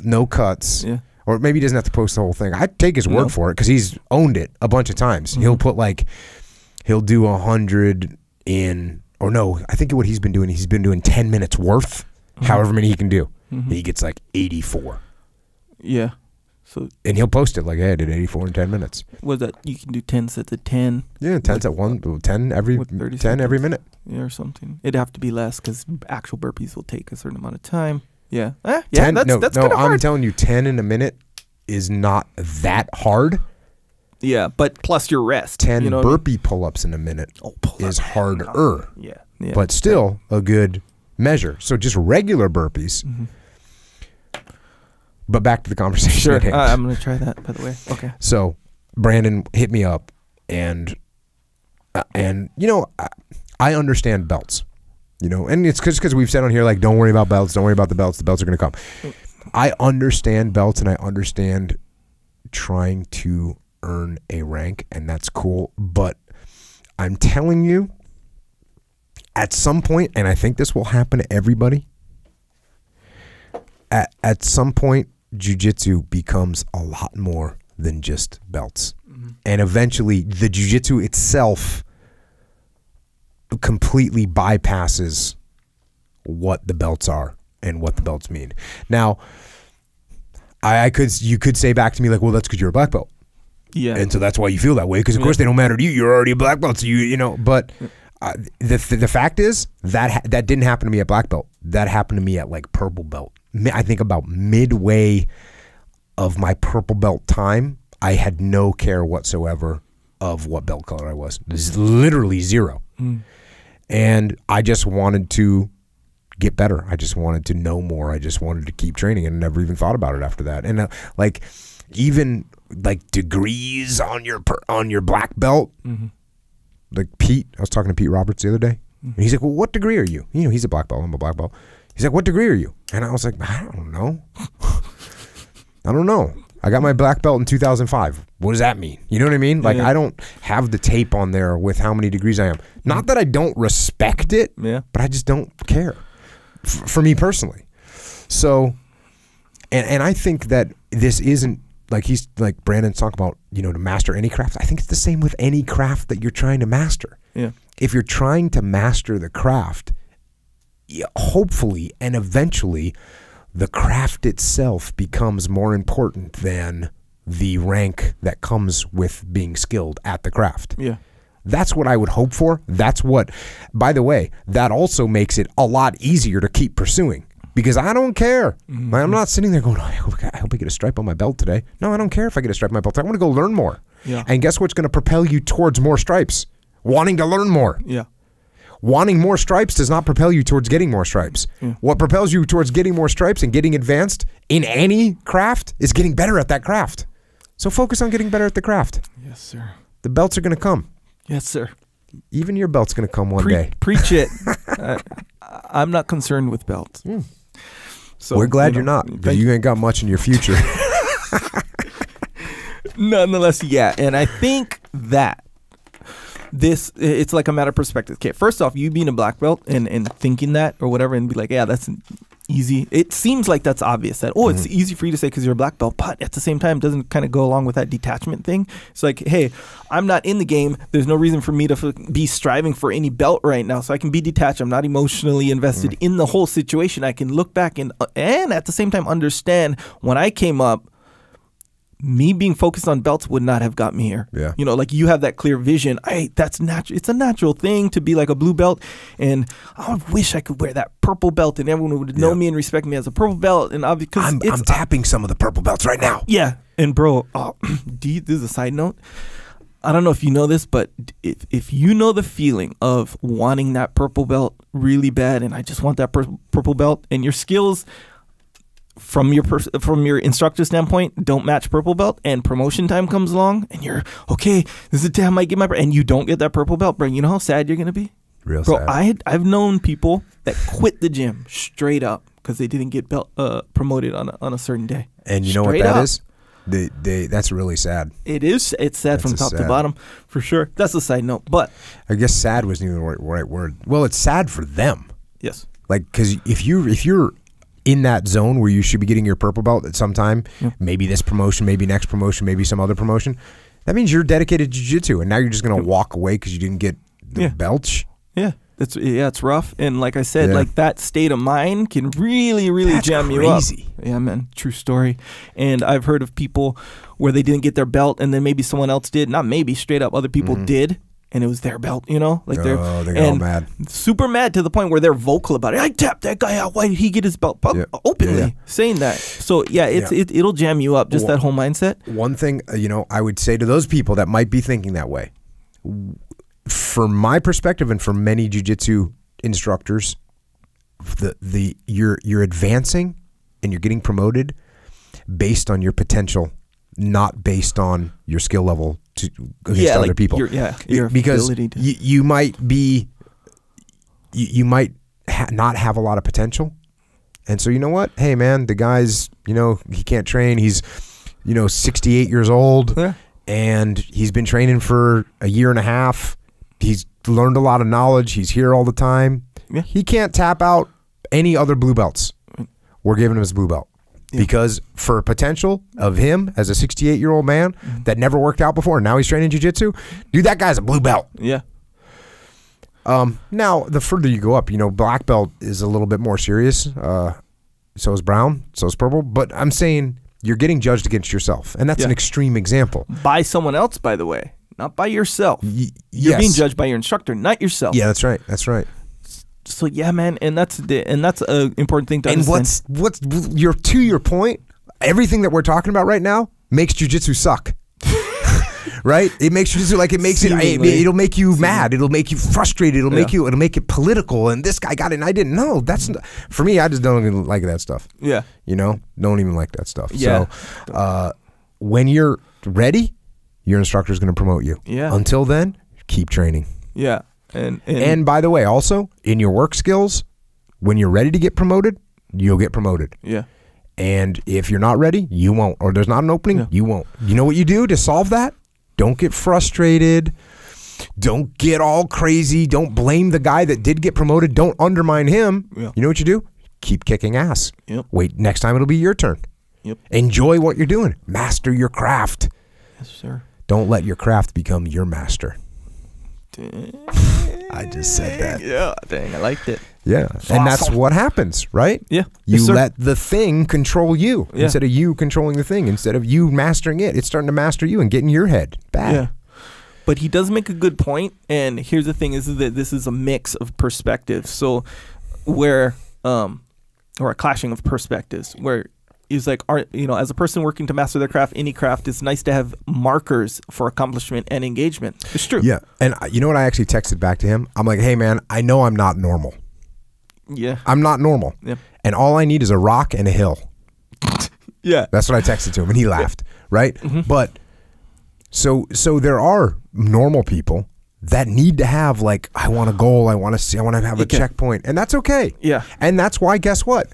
There are belts in jiu-jitsu, and you can get we don't really give a lot of stripes out at Victory, like me, Jeff Glover, Dean Lister, Craig, James. I mean, we'll give out like occasional stripes, you know, for various reasons, but most of the time it's like, oh, the guy's ready for his next belt. Right. Let's give it to him. Yeah, and usually the stripes that's a subtle thing in my opinion. Like the stripes don't reflect much compared to what belts do, you know? Yeah. Nonetheless, I mean, cool. But back in the day, you'd see like a 4-stripe blue belt. Right. That guy was the deal. I guess. I don't know. But he's saying, you know, and you know what, to degrade what you're saying and what Brandon's saying, you know, when we do a lot of stripes and a lot of different colored belts, kids. Right. And kids need that's that. going to be the point. Yeah. And as a grown-ass adult, Brandon, as a grown man, you should be like, oh, I'm just here to learn. Yeah. Here to get after it. Well, to me, what he's saying doesn't clash with what you're saying, in my opinion. No. But the other thing with Brandon is, you know, I don't know him that well, but, you know, we go back and forth a lot. He's a guy that's like metric driven, you know, like I'm going to get this, I'm going to get this, I'm going to get that. And that's awesome. That's what makes him successful in what he does and the craft that he has mastered. Very successful. But he likes to have those measurements. He likes to have metrics to go off and say, look, I just crushed this goal. Boom, done. Yeah. So, well, yeah, and so with belts it's going to be a little bit different, just like with promotions, and you know, based on skill. So he says it's nice to have markers, and here's the thing: it is nice, of course. Nice after when you got your black belt, for you to say, "I don't care the fact that I got this black belt. I don't care about that at all." I don't know if I would believe that. No. You'd be correct. Yeah, you'd be correct. I was stoked. Yeah, you know, it's just a matter of what you're striving for. Dean kind of surprised me too. Like I wasn't expecting it. Right, which should tell you something. Yes, I wasn't in there like, tonight's probably gonna be the big night. No, I like showed up at the gym and trained or whatever, and then all of a sudden it was special ceremony time, and I got the black belt. Yeah, and I was stoked for sure. Yeah, I was stoked. But you know what's funny is like at the team, like people like I don't know who heard about it, but people were like, hey man, I heard you got your black belt, and I was like, yeah, but I didn't tell anyone. Right, I wasn't like, hey everyone, I got my black belt. Yeah, you know. Right, but even though, you know what belt I cared the most about was my purple belt. Yeah, when I got my purple belt, I was super pumped. Yeah, at that time it was a big deal. Yeah, getting your purple belt. I got my purple belt from Fabio Santos. Yeah, he wasn't giving away them purple belts either. No, back in the day, you had to earn that thing. Yeah, and you know what?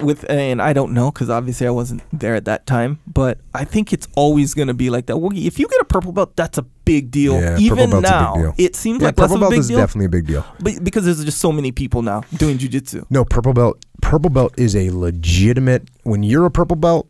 Yeah. You will not lose in a fight to a normal person. No.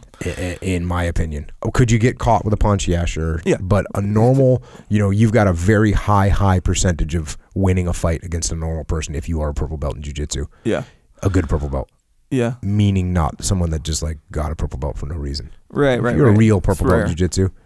I mean, a purple belt, you're rolling, like when I roll with a purple belt, it's a good roll. Yeah.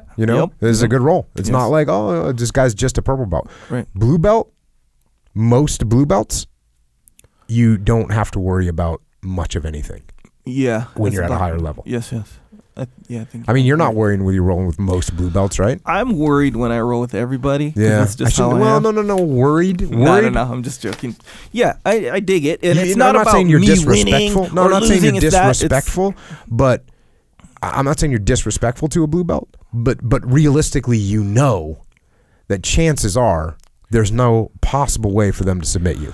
Yeah. Very small chance. Purple belt, the skill levels don't match. Purple belt slap a triangle on you or something. And purple belt grab your arm somewhere. Oh yeah. Yeah, that can happen. Noah, you rolled with Noah lately? Yeah, he tapped me out. Oh dang. Well, yeah, not like but yeah, like within the last year. Yeah. He straightened my arm out real far. Yeah. I had to go into level 9 defense mode. Sense of urgency escalated. Yeah. Oh, I went to full, and he surprised me. That was the thing. We were rolling, and all of a sudden, and he's a purple belt. There you have it. There's a classic example. In the defense. Good. No, I'm going to give him. I'm going to give him a nickname right now. good Noah because he's good. And he's very handsome, by the way. He's better than your typical. I'll let you judge that one. Bro, he's better than a typical purple belt, though. He's really good. Oh, yeah. But nonetheless, to your point, that's exactly to your point, though. If you have a purple belt, you don't have many holes. No. You know, maybe some timing things, maybe some, whatever. No, you're good. Yeah. He's a legit. classic example. Yeah. Noah's a good purple belt. Watch out. But yeah, you don't pursue back. You know what Noah asks me all the time? When do I get my brown belt? No, I'm just kidding. He never said word one. No, he doesn't care. Yeah. He's the type of dude that's like, hey, I'll just gonna sit around and tap everyone out. Maybe one day they'll give me a belt. Maybe they won't. Don't care. I'm gonna keep crushing it. Yeah, and that's how. And keep tapping out Echo Charles. Yeah, I know, bro. What's up? Did you give him your brown belt once you got tapped out by him? I wanted to. Actually, I think you know I what's might cool? have, yeah. When you get tapped out by a lower belt, it's like, guess what? Jiu-jitsu works. They should be able to wear your belt for the rest of the day. For the rest of your life. No, demote yourself. No, jiu-jitsu works. Yes, and sir. if you do a jiu-jitsu move against me, I'm going to tap out to it. Yeah. Like, that's the way it works. Yep. You know, I might try the defense, but the jiu-jitsu works. Yes, sir. I mean, we just saw Hodger Gracie against Buchech. Yeah. And people were a little bit freaked out. I was like, yeah, jiu-jitsu works. Yeah. You know, you get that choke on. Buchech is an animal, a savage. Yes. But get that gi collar sunk in choke. You got Hodger Gracie, X amount of times world champion. Can you imagine his grip strength? You rolled with him. Yes. Yeah. Grip strength. Well, how was his grip strength? It was really good, but and I'm not to go into a whole thing about Hodges' game, but he has this thing where this is weird if you don't know the depths of jiu-jitsu, but he has this feeling that he has all bases covered. So he's not necessarily, his game isn't to out hustle you, it's not to outspeed you, and it's not to outstrength you for sure. But it's like he has this whole base, like all his bases in the jiu-jitsu situation, they're all covered. Yeah. So he'll do this thing that, and he was trying to do it on Buchech, but Buchech is really, really good. He'll grab one sleeve with the opposite hand, he'll grab the elbow, and he'll just pull. From close guard, by the way, and he'll pull, and he'll just wind up on your back, and there's nothing you can do about it. All your little defenses, he's got those covered, no problem. And it's just this thing that it's like this eventuality that you have no defense for. That's how it feels. His whole game. Yeah. So it's crazy that he was able to bring that same game to someone like Buchech. Yeah. Because like, Buchech is a beast. Yeah. He's beast. Yeah, it's just crazy. But yeah, that's how. Nonetheless, back to the point, don't pursue the belt. That's not the pursuit. Right. The pursuit is getting better. The belts will come. Yeah. When the belt comes, to Brandon's point, when the belt comes, that is nice. And to me, when you get your belt from your instructor, not from yourself. Yeah. When you get you can't get a belt from yourself. But if you're the guy who's getting mad, if you're the guy that's getting mad and because you think you should have got your belt, you're thinking you're getting your belt from yourself. That's what you're thinking. In your head, yes. Yes, exactly right. So forget that. I'm ready. Yeah, I'm ready. Exactly. No, it's not up to you. It's not up to you. You can tap out all the black belts. It's still not up to you. It's up to your instructor. Anyway, when you get your purple belt, brown belt, black belt, bro, I would say this happens more times than not. If you're a blue belt, you're rolling, you're getting good, you're learning a lot. When you get a purple belt, that's going to empower you so much to be like, now my standard just mentally is higher now. I'm a purple belt now. That's my minimum standard right now. Well, a purple belt is full on in the game. Yeah. Yeah, right? for sure. You can't really be super casual and get a purple belt. Right. I'm saying whether you're casual or not. Yeah. I'm saying it is empowering, and it is you're going to have a lot of pride with that. Well, I wouldn't say empowering. I would say it puts you, it raises the bar on you. Yeah. Like once you're wearing a purple belt, you can't be, now you're like, I can't tap to these blue belts anymore. You might, but I'm saying. Yeah, same thing. To me, tomato. It raises the bar. Yeah. Wouldn't you say it raises your standards? Yeah, of rolling, like my own, basically exactly what you said. Yeah, like the bar is raised. Yeah, I got to represent. Yes, you got to represent. All this stuff. It's like it comes with a sense of pride. So yes, it's a deal. And that's why also when you're a blue belt, enjoy being a blue belt. You can take more risks. You can get tapped out. Doesn't matter. Let it flow. Yeah, let it flow. 100%. But yeah, when you get that belt, be happy, be prideful, post it on Facebook, and thank your training partners, all that stuff. But don't just pursue the belt, man. It'll jam you up big time. Next question. I'm a 24-year-old machinist. I work CNC machines, do setups, and order tooling.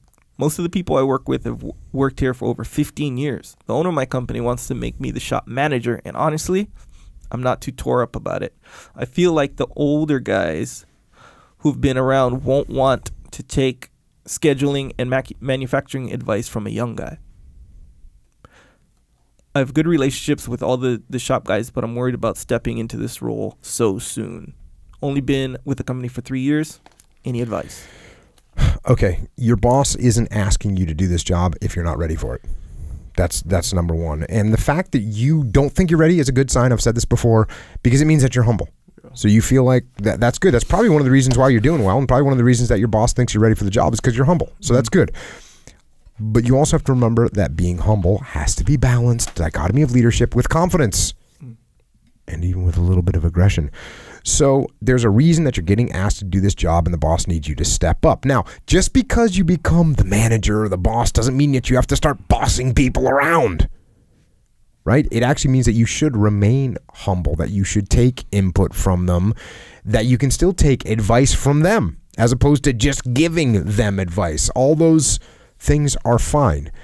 And I just got asked this question the other day, young construction business, and a kid, we were in a big meeting with a bunch of leadership, from foremen to engineers, all in the same room, bunch of great guys from a great company. And one of the young engineers raised his hand and said, you know, I'm young and I am going to be in charge of these guys. You know, I'm not sure I'm comfortable with these guys that have been doing it for a lot longer. What can I do to, you know, gain their respect? And I said, okay, who in this room knows more than that engineer back there about construction? And all these salty construction foremans raised their hands. Yeah. And I said, who's going to think that this guy's got the best idea? Raise your hands. All the hands go down. And I said, so this is what you're dealing with, buddy. I said, now let me ask another question to the group. Group, if this kid comes in and says, I know how to do this better than you, listen to me and do it my way, who's going to have respect for him? Raise your hand. No hands go up. If this young kid comes in and says, hey, I'm an engineer, I've been educated, but I haven't been doing this for long. Can you give me some recommendations on how we do this so we can do the best job possible? Who's going to have respect for him? Everyone raises their hand. So there you have it. You don't have to know everything as a leader. No one expects you to know everything, especially as a young leader. That's okay. And actually, when you admit that, you actually gain respect. When you ask for people's input, you actually gain respect. People get the paranoid feeling that if they don't know something, they're going to be seen as weak. It's not true. So you can just step up into the position, still be humble, still take advice. Now, this doesn't mean that you're a pushover, right? This doesn't mean that you just listen to what everyone says. You don't make any decisions. No, it actually means that you show respect to their experience. And when it comes time to make a decision, you get the best input and then you make a decision and you explain your decision. And if your decision is wrong, you admit it. And if it's not wrong, you push forward. So that's what you need to do. You're getting asked to be put in this position for a reason. So do it. Get some. It seems like a common one, yeah? That one. I'm stepping into a new role. For sure. Everyone asks that question. Yeah, man. I answered it again. There you go. For everyone's benefit, including my own. Yeah. I learn from it every time. Well, that's the ethos, right? Go in humble. Yeah. Be open-minded. Take advice. Yes, yes, yes. Don't have to know everything. Yes. 3 days ago, our neighbor, young girl, one of my daughter's friends, 12 years old, and she comes over, they're messing around, they're swimming. She grabs my daughter's jump rope, and she's jumping rope. She does the cross. You know, you jump rope and you cross over, whatever. Crossover, yeah. Yeah. So she does that, and man, I used to jump rope back in the day, but I never really could do the crossover, let's face it. Nonetheless, so she's jumping rope, and I'm like, hey, do that the crossover thing again. She does it. She's doing, she's 12 years old. She does it. I'm like, dang, I never could do that. And she's like, well, you just got to do it like this until that. So I'm like, oh, okay. I grab the rope and I try, and the rope's too small. So I go grab my rope. Yeah, I got a jump rope. Well, I told my daughter to grab it. So she grabs it, and this is like kind of like one of those pro speed ropes, So it's like so if I make a mistake on this rope, it's going to hurt. I didn't have any shoes. I was barefoot. Hawaiian style. Hawaiian style for sure, 100%. And then So I go for it. I'm jumping. I can jump rope still pretty good right now. Still, I haven't done it in a while. And she goes, okay, so right here at the top, you cross. This is where you want to cross at the top. I try. Ooh, hits my foot. Painful. And she's like, no, you got to do it more at the top. Did you show the pain? No. Okay. No. Never show the pain to the kids. Good. I try not to. Anyway, so I was like, okay, boom, fail. She's like, no, more at the top. It'll just whatever. So I'm like, okay, I do it, and it took me 4 times. On my 4th time, I did it for the first time in my life. By the way, the crossover with the painful speed rope. Some mental fortitude right there, thrown in. So hardcore. I did it. You should have seen. Yeah, very hardcore.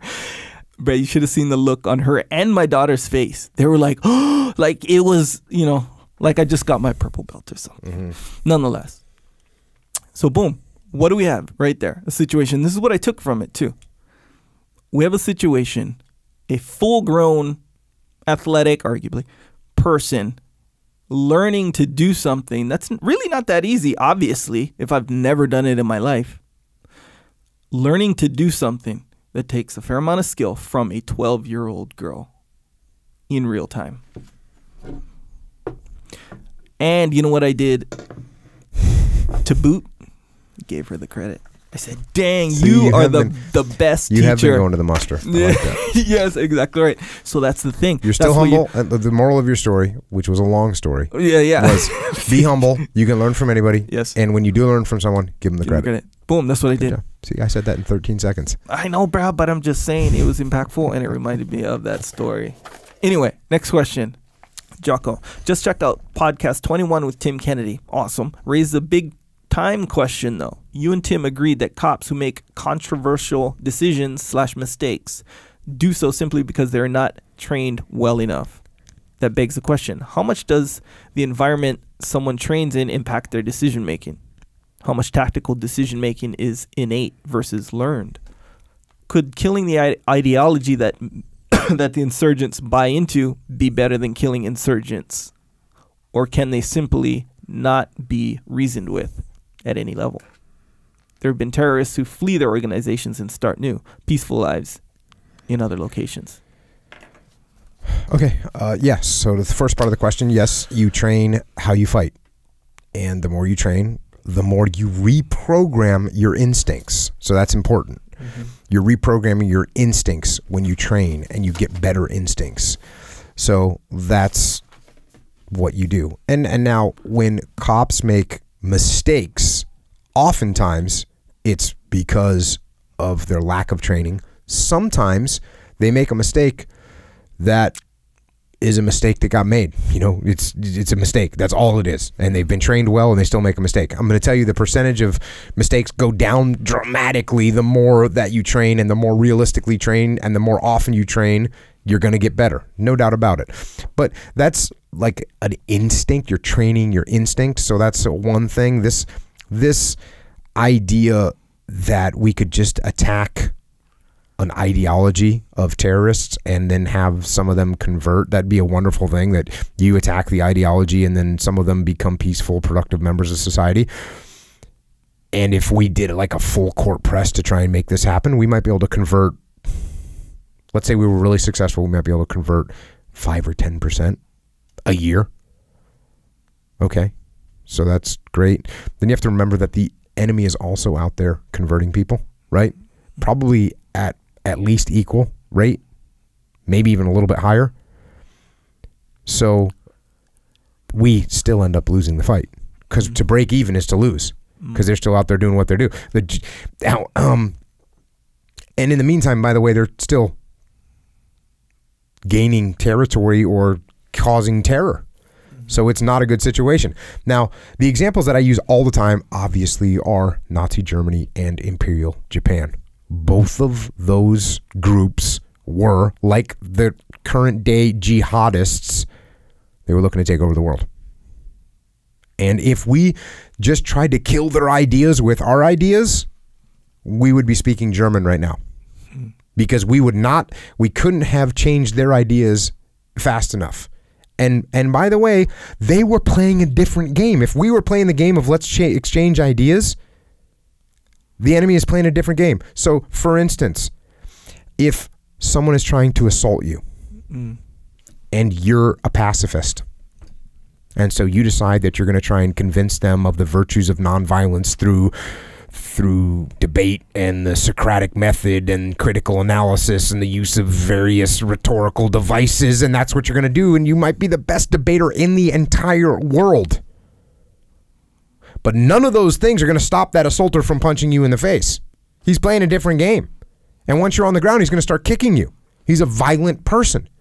Now, maybe if you were to be able to slow him down long enough to try and reason with him, he's not playing that game, though. He's there to attack you. He's there to stab you. So your ideas aren't going to defeat his ideas. You don't have the opportunity to do that. He's not playing debate. So you have to know how to fight. You have to understand violence, and you have to be prepared to use it.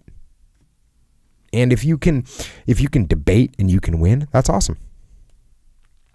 That's awesome. But if it doesn't work, you need to be prepared to use violence as it's needed. And that's the same thing on a larger scale, obviously.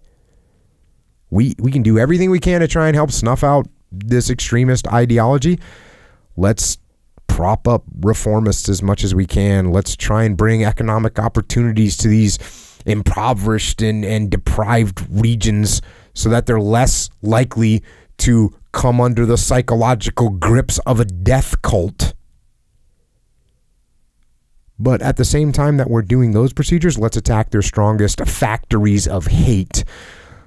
Let's go after their centers of gravity, and let's snuff out and destroy those individuals that clearly have no hope of reform and exist only to spread this cancer of hate and violence and terror and death. And if we attack on both those fronts, hopefully one day where we can live in a world where we can solve problems not with physical force, but with our intellectual power, and that would be great. And unfortunately, I don't think that day will ever come, because there's always going to be someone out there that's going to attack you regardless of your debating skills. Yeah, man. Next question. Yeah, long question here. Yeah. My general question is there a point where it's no longer physically realistic to train jiu-jitsu? Big jiu-jitsu today on the podcast. Yeah, jiu-jitsu heavy. Jiu-jitsu day, yeah. I'm and actually, I noticed we were going back to jiu-jitsu a lot. Yeah. we took some questions that weren't about jiu-jitsu. Yeah. We turned them into jiu-jitsu questions. Jiu-jitsu happens life. Sometimes. Yeah, it's life. I'm a former competitive athlete, but have experienced various injuries that I still work through on a daily basis. I really want to get into jiu-jitsu, but my only hesitations are my lingering injuries. I don't know anyone who trains, so I don't have any sense of how much is too much when it comes to physical limitations and injuries. I'm sure you must have had injuries over the years that hindered your training. Were you able to modify your training to accommodate them? Although I have no experience, I greatly respect the martial arts. And the last thing that I would want to do is waste the instructor or other students' time by not being able to fully participate and or holding up the class. I hope this question can benefit other podcast listeners who may be wondering the same thing. However, to give you full detail in reference to the question, I'm 26 and the injuries I'm dealing with are, here's the list. Left knee that I need to work on daily to maintain full range of motion. On my third ACL, meaning he had surgery 3 times. Well, yeah, he's had 3. Actually, he said he had surgery 7 times, but that's his third ACL. Oh, ACL surgery. The third ligament been put in there. Dang, yeah. Because they replace the ligament because it doesn't grow back and it doesn't heal, so they got to give you a cadaver, or they either give you your own from your hip or hip or hamstring or patella. Or hamstring, and they put that in there, or they give you a cadaver one. Yeah, I had that. I had ACL back in the cadaver. My own from my hamstring. Oh, okay.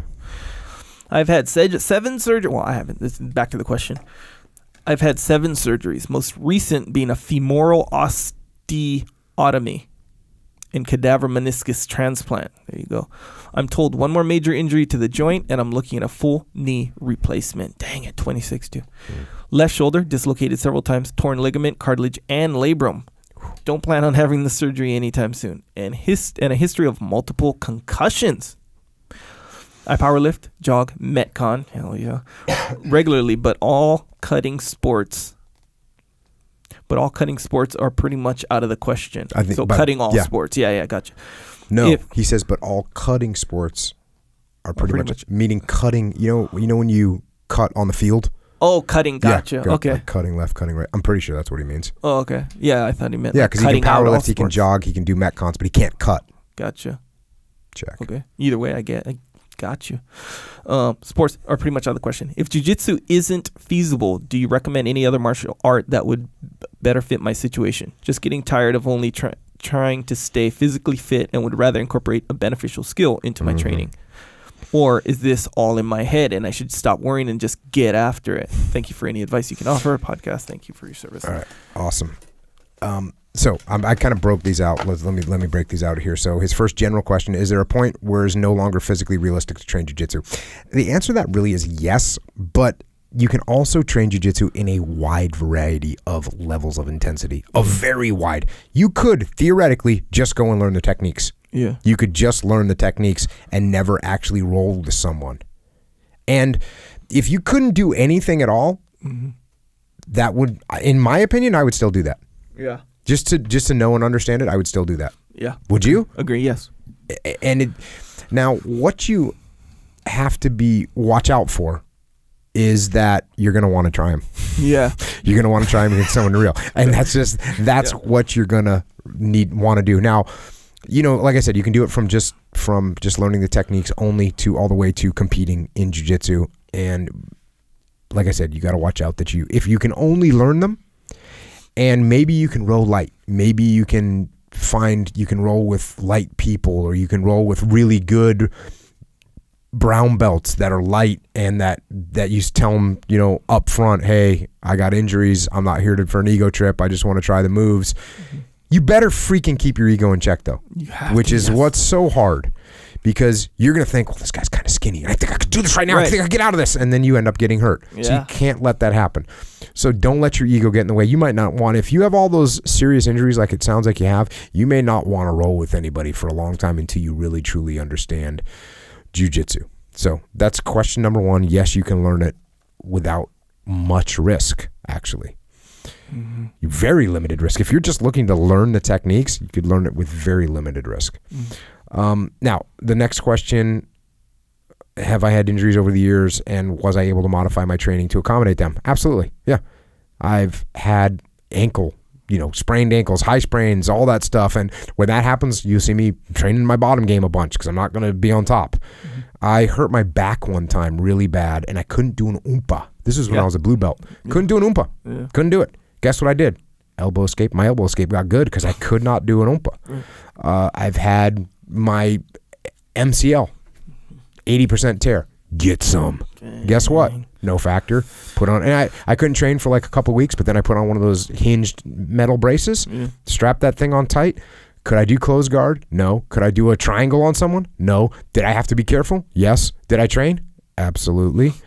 My neck, I had neck surgery, and my neck now, does it hurt? Yeah. And my whole game is kind of based fundamentally around protecting my neck. So I don't do certain moves that I used to do that are high risk neck moves. Interesting. Right? Like, there's just certain moves that I just don't do anymore because it's high risk neck move, and I don't want to put my neck into jeopardy. So yes, you do go through things. Now, occasionally, like I just got through a few weeks where I had 3 simultaneous injuries. And it was a broken knuckle, some kind of a knee issue, and I had a gaping cut on my toe, my big toe. Dang, ripped half the skin off the bottom of my toe.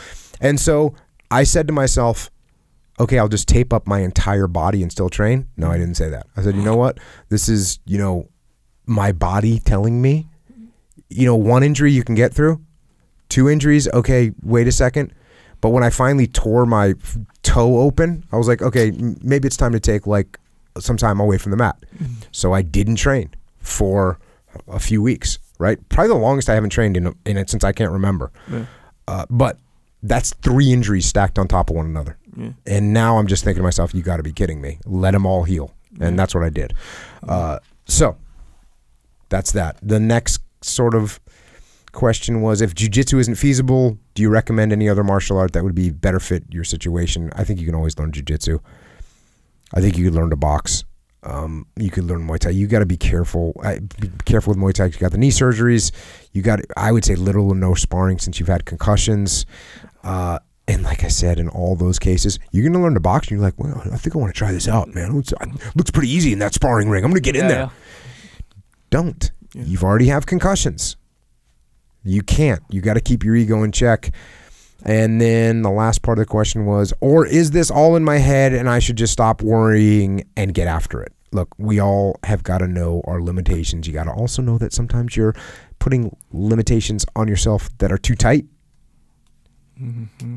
And you also got to realize that sometimes you can push yourself too hard and overdo it and end up in a really rough spot where you got a permanent injury. Like, right, my knee is not fully healed. And so instead of doing 9 rounds of jiu-jitsu, I did like 4 yesterday, 5 yesterday, 5 today, not, and avoiding a couple positions, right? That's what I'm doing. Yeah. That's okay. I can't go in there and have the big ego and be like, I'm going to be on top right now. No, can't do it. And the more impactful part is I can't have the big ego of like somebody comes over and is like, hey, let's roll. Right. Like, okay, I'll roll with you because I don't want to look like a wuss. Yeah. No, actually, I got an injured knee. Can't roll right now. Which I hate saying. Yeah. I despise saying that. Yeah. I despise saying that. Do it. I despise it. But I know that, I got to heal up. Yeah, man. So it's part of the game.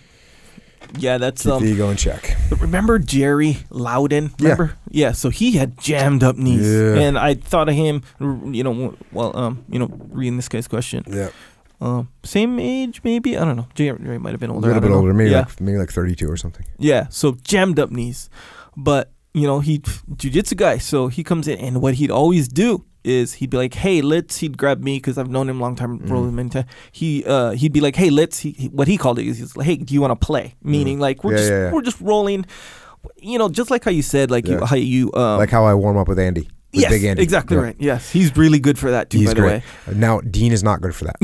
Okay, yeah. So don't roll with Dean. Dean will literally say to me, "Hey, let's just get warmed up," and then he'll get across side and smash me for 4 minutes and 38 seconds. And torture me. Yeah. So I do not do warm up rounds with Dean. Yes. Dean, you can go to hell. No warm up rounds with you. And obviously Dean does that on purpose. Oh, for sure. Because when we do that, Dean has 2 advantages. Number 1, I'm not warm, and that means there's no sweat yet. So there's like just friction. And he can just secure positions, and it sucks. And psychologically, we both know. Oh, and the other advantage that he has is he's fresh, because the deeper we go into deep waters, the better I'm doing, because I'm in better condition than him. I dig it, man. But he has those 2 advantages out of the gate. He's gonna make me pay. It's so funny. You can tell this is like funny. A little thing for you. It's a thing. It's a 20-something year thing with Dean. Hey, man, I dig it, and that's probably going to continue till you guys are both kind of out of the game. We just had an incident yesterday. Yeah, man. Incident yesterday happened. Hey, what happened? Talk about it. No, Jocko. I already did. No. Words were exchanged loudly in the gym. Anyway, Jerry is really good with that, where this is a guy in this guy's situation, more or less knee-wise anyway. Yeah. And I think it was even both his knees. Yeah, I think it was. So you can do that, and you can get like a good movement, good rolling without that impact. When every once in a while you got to turn up the heat or whatever on a guy, because that comes from ego. Yeah, it's more of like this competitive kind of spirit of rolling jiu-jitsu. That's kind of what it is. So if you can avoid that, you got to actively avoid it and still get that movement if you can find the right person. And you can go, and you can go, you can learn, you can get more or less live situations, but you just can't be like, you can't fight that little fight in the fight, you know? You got to let that go. Can't get crazy. But yeah, you can learn for sure, you can learn. Yeah. Don't do takedowns. If you got a knee situation, don't do no takedowns. Takedown situation. That's gonna be hard. Check. All right. Okay, last question. And you know, this last question, it's not really a question. Well, it look, I get a lot of awesome emails, and I get emails from people that have completely turned their lives around. They've lost weight if they need to lose weight, or they've gained weight because they needed to gain weight, or they've gotten promoted, or they've become a better parent, or they've become a better spouse, or they become a better kid. Yeah. And I get emails from people that have quit their addictions, or they've overcome their fear. And I'll tell you what, I get letters and packages and notes about all this kind of stuff, and it's awesome. I get people send me books for the podcast, and pictures and drawings and military memorabilia or unit patches and coins from, you know, police departments and fire departments and military units. It's just, it's awesome. And I'm so thankful for all that feedback. And it drives me. That feedback that I get drives me to work hard and keep pushing to do this to the best of my ability and try and get better at it. But, you know, I hear from people that have used the podcast and the discipline and the mindset of looking at things that are problematic as being good. I hear from people that have used those things to overcome, you know, dark patches in their lives, you know, whether it's depression or anxiety or even like full-fledged despair. And again, when you hear from people that are turned that corner, that's just incredibly rewarding. To know that there's people out there that are really changing for the better and turning their lives from negative to positive. It's unbelievably rewarding.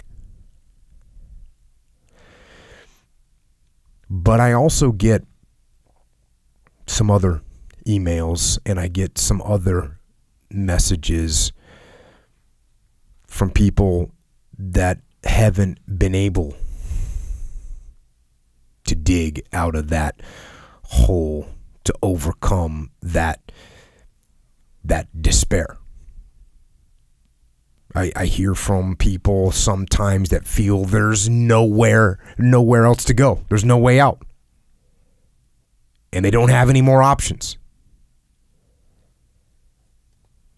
And they are considering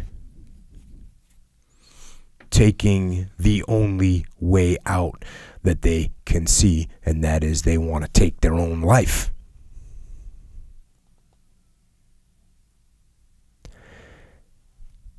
And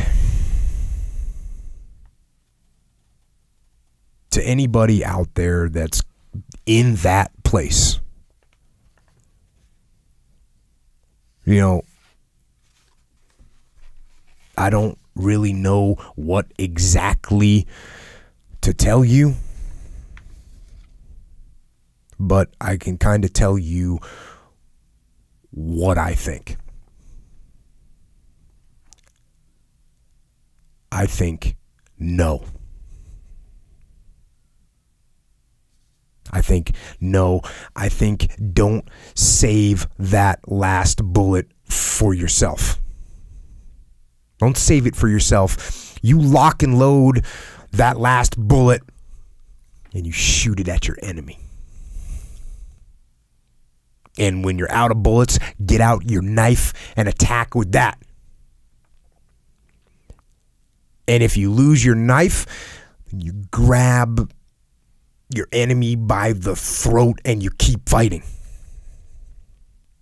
And you keep fighting and you keep fighting and you keep fighting no matter what. And you never quit. You never quit. And if you feel like your life is in a place where you can't get any lower, and you don't think you can find any way out, good. Because that means the ultimate challenge is ahead of you. It means you can only go up. And it also means that things are going to be tough. Things are going to be tougher than anything you can imagine. But that storm that you're in, from your perspective, it seems like that storm is enveloping the whole world. But I'm telling you, it is not. The storm that you're in, it is hard to see out of that storm. It's hard to see past it. It seems like the storm is everything.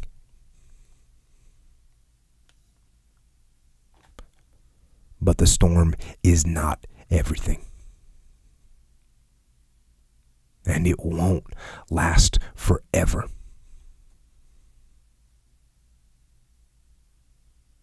You can get out of the storm, and you will get out of the storm. And when you get out,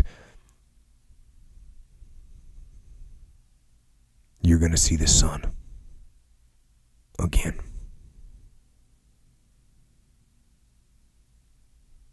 But right now, you're being tried. You're being forged. You're being tested by fire and by pain.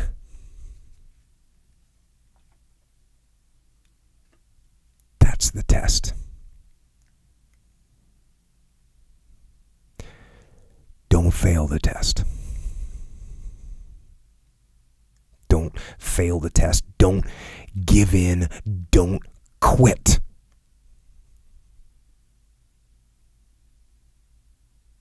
Don't ever quit. Fight on. Fight through the storm. Fight through the pain and come out the other side stronger and tougher and better.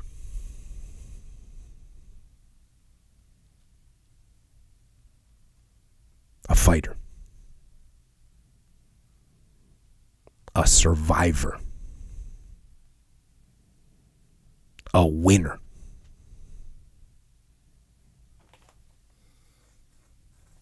Victorious. And free from that storm. Free from the darkness.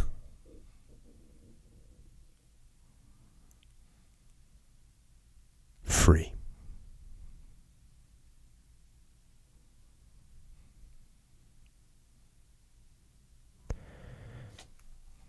And I think that's all I've got for tonight. So, Echo Charles, speaking of being stronger and being better, yeah, maybe you could tell us some ways to make ourselves a little stronger and a little better. Yeah. And at the same time, sure, possibly support this podcast. if they want to. Yes. You're under no obligation to support yourself. Well, I think as a human being you are, but I'm just saying as far as the message here, it's up to you. But if you do want to, pursue whatever you want to pursue, your participation is required. Does that make sense? No. Okay. Anyway, so I'm going to talk about Onnit. So, good fitness gear, good stuff. I just got some fulvic minerals. It's actually for my wife. Nonetheless, they got some good stuff for any area of getting after it that you need to or that you want supplementation with. So remember that jump rope story I told, right? That was an Onnit jump rope. Oh, there you go. Yeah. Pro speed rope, I think it's called. It's like, bro, there's a lot of technological advances in jump rope since back when we were, back elementary school. For me. Yeah. It was just a piece of leather hide. Yeah. Or what was mine? Like a rope. It was straight up a rope with a handle. Yeah. And another handle at the end. That's it. This one has like a swivel. It has a thing. It has a pulley system. I don't know. Maybe. I don't know what it's called. It's made out of this stuff. It's like, yeah, it's good. It swivels good. Anyway. Yeah, that jump rope was good. Also, kettlebells. Solid.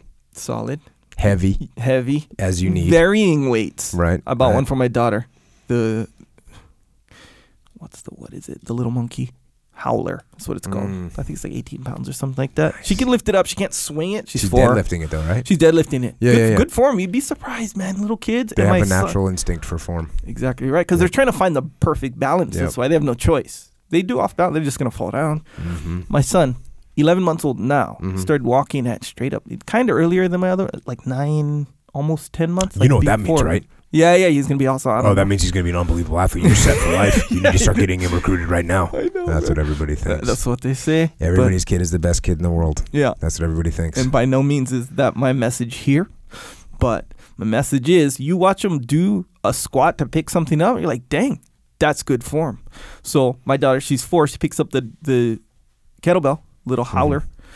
And I'm like, at first I'm like, oh, shoot, I don't know if she should be picking it up. She doesn't know what she's doing. She picks it up with this perfect form, deadlift form between the legs. When my youngest daughter was like 6 or 7, I had her deadlifting.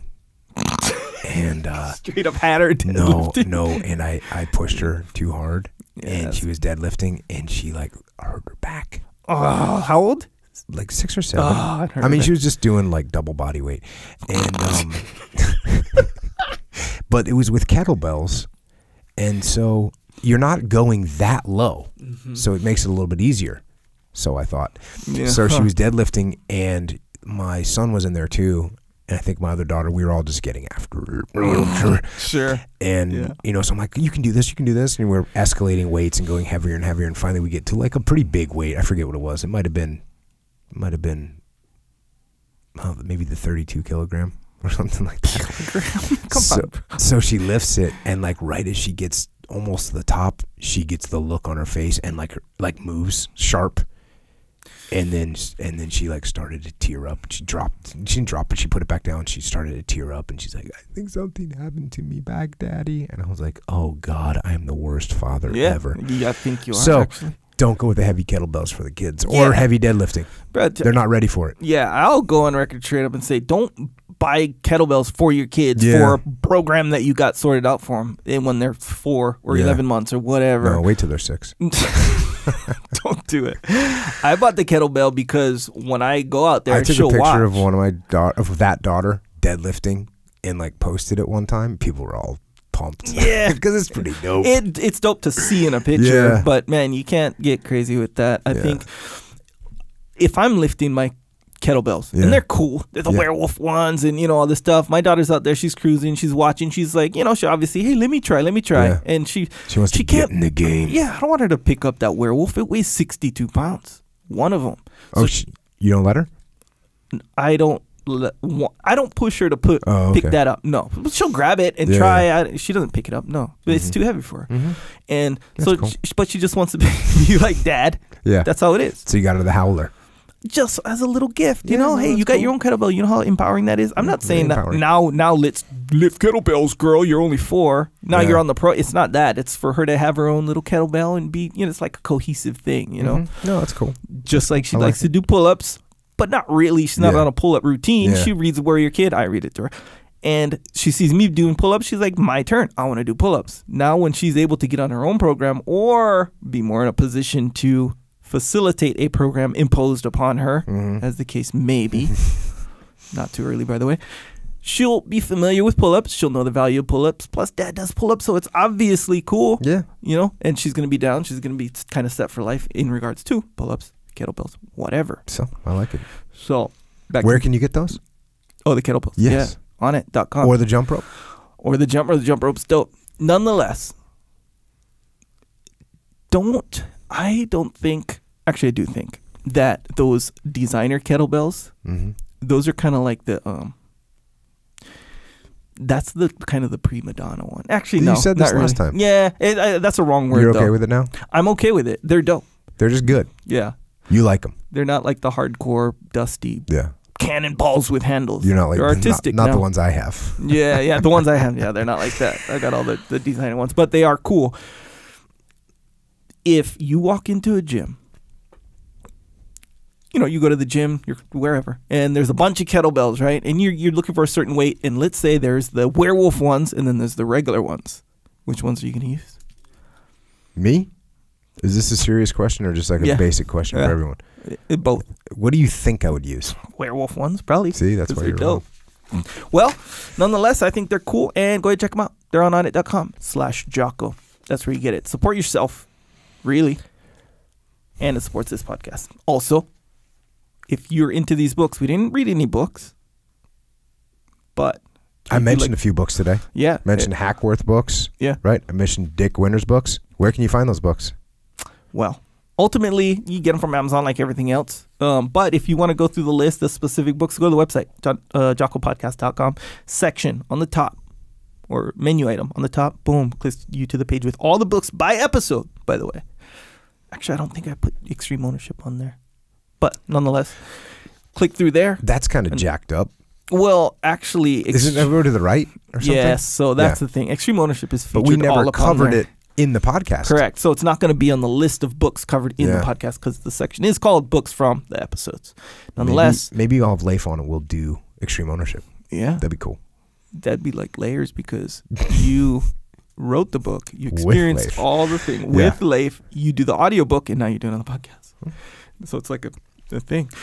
Anyway, go to JockoPodcast.com. Boom, choose whatever book or books that you want. Click through there to get them. Boom, got you. That's a good way to support. Yep, very good. It's like and it's takes 1 second, 2 seconds, and big support. Small action, big reaction. Just saying. We know what you're saying. You know what I'm saying. You understand. Also, a good way to support is to subscribe. That's on iTunes, Stitcher, Google Play, and all these other podcasting providing platforms. Not to mention YouTube.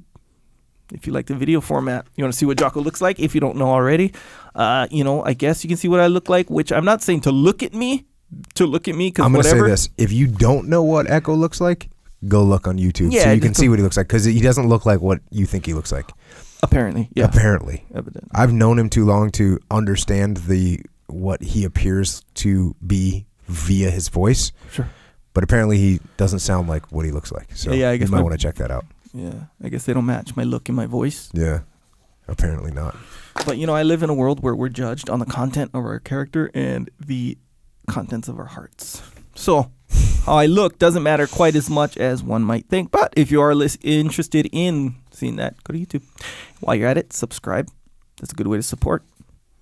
Plus, we do add other videos that are shorter in form. We do have the video version of the podcast, whole thing, 2 hours, 3 hours, however long. And Echo is going to post a video of, I think it's the most I've laughed captured on video in history. So I was laughing at something that was not in the podcast. We were recording, wasn't in the podcast. I laughed really hard. It was pre-podcast. Yeah, pre-podcast record sesh. Sure. And that happened. So I'm looking forward to seeing that one. You better get it up before this thing comes out. Anyway. And Anyway, that's a good way to support. Subscribe, YouTube. Other small excerpts on there, anywhere from 1 minute to 12 minutes was the exception. Usually it's between 1 and 3 minutes. Little lessons that you can kind of extract. Anyone that thinks 12 minutes is an excerpt, I don't know. I don't think that's right. Technically it is. Yeah, I guess it is. But technically, let's make them 3 minutes. Okay, you got it. You should put more effort into them and cut them down, like the real critical parts. That's what I think. Okay. Thank you for I that just input. called him out on the effort. You didn't like that at all. No. All Dang, good. Thank you for direct your method. No, I'm going to try flank. Hey, you know what? I think they're good, but you think they'd go over better if they were even a little bit shorter? What do you think? Yeah, and the long ones You're really. the pro with this stuff. I'm just kind of a guy over here. See? Yeah, you got it, bro. Whatever you need, you're the man. But nonetheless, that's a good way to support. Subscribe. Or you to can YouTube. make the excerpt 17 minutes long. Yeah, but maybe there's 17 minutes of complete of beauty. Yeah, unbridled glory. value. Yeah, exactly right. So I'm just saying, you never know. Good times. Also, Jocko has a store. It's called JockoStore.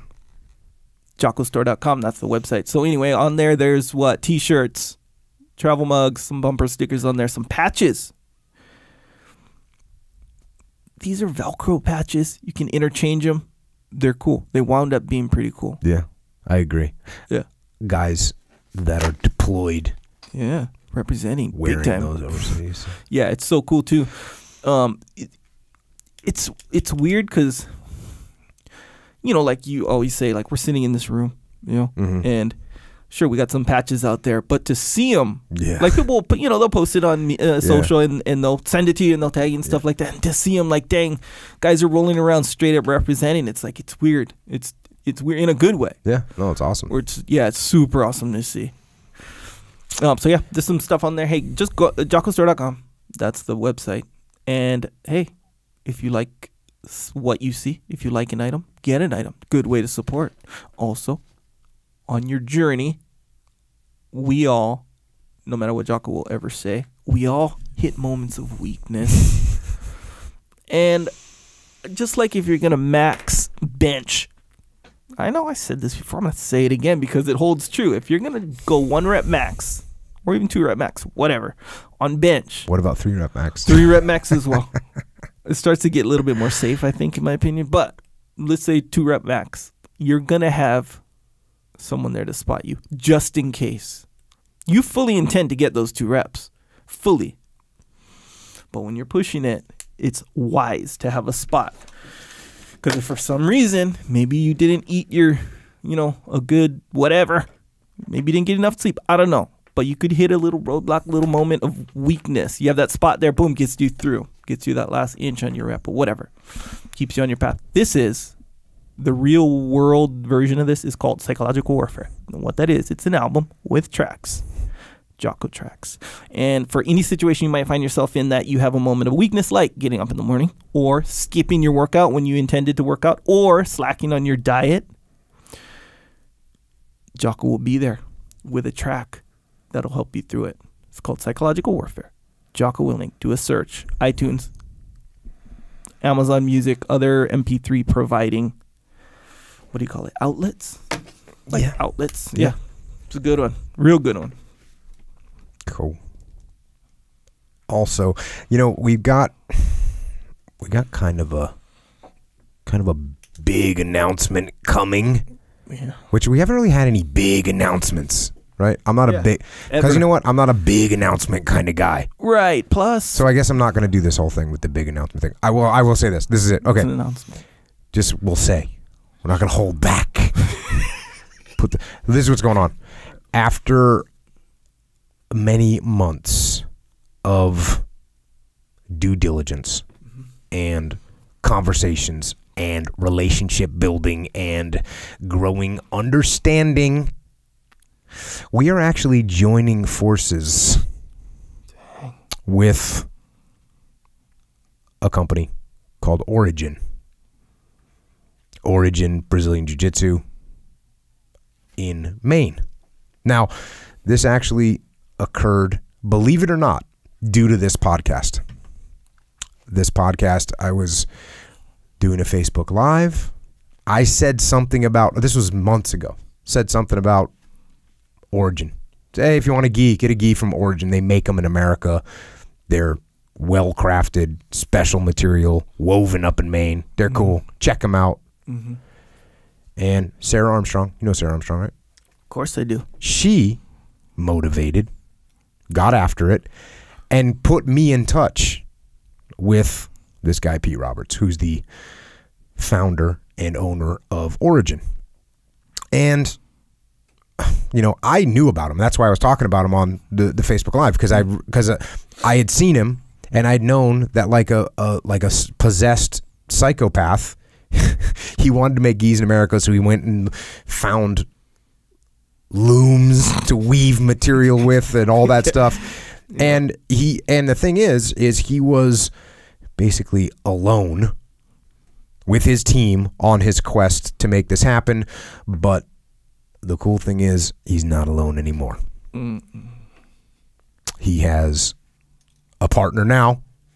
In fact, he has partners now. Me, you, and really all of us, to help out, to get in the game with what we're doing now. And just so you know, Origin, like I said, it's not some brand that's throwing some graphics onto a t-shirt, right? That's not what's going on there. You have a legitimate movement, for lack of a better word, of a guy that is up there, and what we're trying to do is rebirth manufacturing in America. So that's it. Started with gis. That's definitely a huge focus, but we're going to make everything. We're going to build the best gear in the world, not just for jiu-jitsu, but for everything you do in life. We're going to make the best gear for being on the warpath. That's what we're going to do. So we'll come out with a bunch of details. That's the big announcement that was going to come. I just made it. So, hey, you know what? In the meantime, check out originmain.com for gis, for rash guards, for whatever else you might need. And if you want to see what this is all about, by the way, if you want to see what we're going to do, come up to the camp that we're having, the jiu-jitsu camp up in Maine. Echo's going to be there. I'm going to be there. A bunch of black belts are going to be there. We're going to be getting after it, or cruising, or both. It's August 20th through the 27th. 2 sessions are going to be there. Echo and I are going to be there the last day of the first session and the first day of the second session. So that's when we're going to be up there. And people have been asking, what level of jiu-jitsu do you need to be? You can be any level. If you've never done it before, that's cool. Come, we'll teach you. We'll give you the base. I will give you the basic thing that Echo talked about earlier. So if you've never done it, come, learn. It'll be the best introduction you're ever going to get in your life, quite frankly. Just to come and train immersion for either 4 days or 7 days. It's a good way to start learning a language, get immersed in it. And by the way, also, if you're a black belt or a brown belt or a purple belt and you want to come up and just train hardcore with a bunch of good dudes, come on up. So that's that. Also, this is cool. On the 23rd of August, so in the middle of that camp, we are opening a new factory, 20,000 square feet of American manufacturing in Farmington, Maine. Come on up. It's actually open to the public. So come on up, hang out. We're going to be there, doing what we do, cruising, checking now out. And it's like pretty historical in my mind. Sure. This merging of badassness. Sure. Coming to fruition after many months behind the scenes. So yeah, come and join us on that day, the 23rd. Even if you're not at the camp, come on up. You know what else we're going to have at the camp? Jocko white tea. Dig it. We have plenty of it. So if you're not coming to the camp and you want Jocko white tea, you can go get it on Amazon. If you're sick and tired of deadlifting less than 8,000 pounds, order some immediately. Yep. Also, Way of the Warrior Kid. And thank you for all this awesome feedback that everyone's been giving me of kids getting stronger and faster and smarter and better.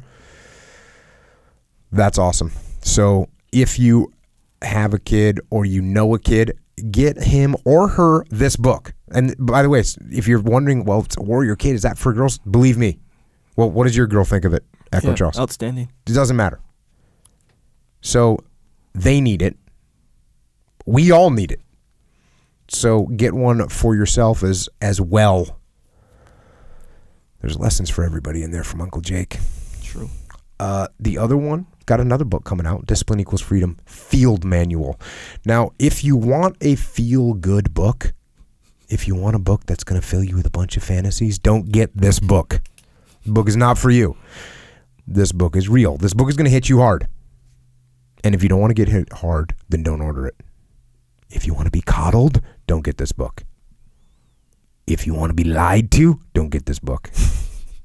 But if you want the truth, and if you want to get stronger, faster, smarter, and better, then yes, go ahead and order this book. Order it from your local bookstore. Go into them and say, can I order this book? And when you get it in, can you just put it in the get after it section for me so I can find it? So, Discipline Equals Freedom, Field Manual. Order it online, Barnes & Nobles, Amazon, your local bookstore. Put the word out. Of course, you can also get extreme ownership. Ownership is the key word there, and I recommend you own it. Get that book. Own it yourself and get it your team the copies as well so that you can go out and annihilate your enemy or your competitor or whoever's bothering you. We also have Echelon Front, leadership consulting. No one else can do what we do. And I'm saying that right now. And the reason I'm saying that now is because we've been doing it long enough and I've seen what other people do from a leadership perspective in consulting. No one else can do what we do. So if you need leadership alignment so your team can win, you got me, Leif, JP, Dave. It's our company. Don't book us through a speaker's agent. Don't book us through our online book agent. Go to echelonfront.com or email info@echelonfront.com. And finally, the muster. The next muster, September 14th and 15th in San Diego.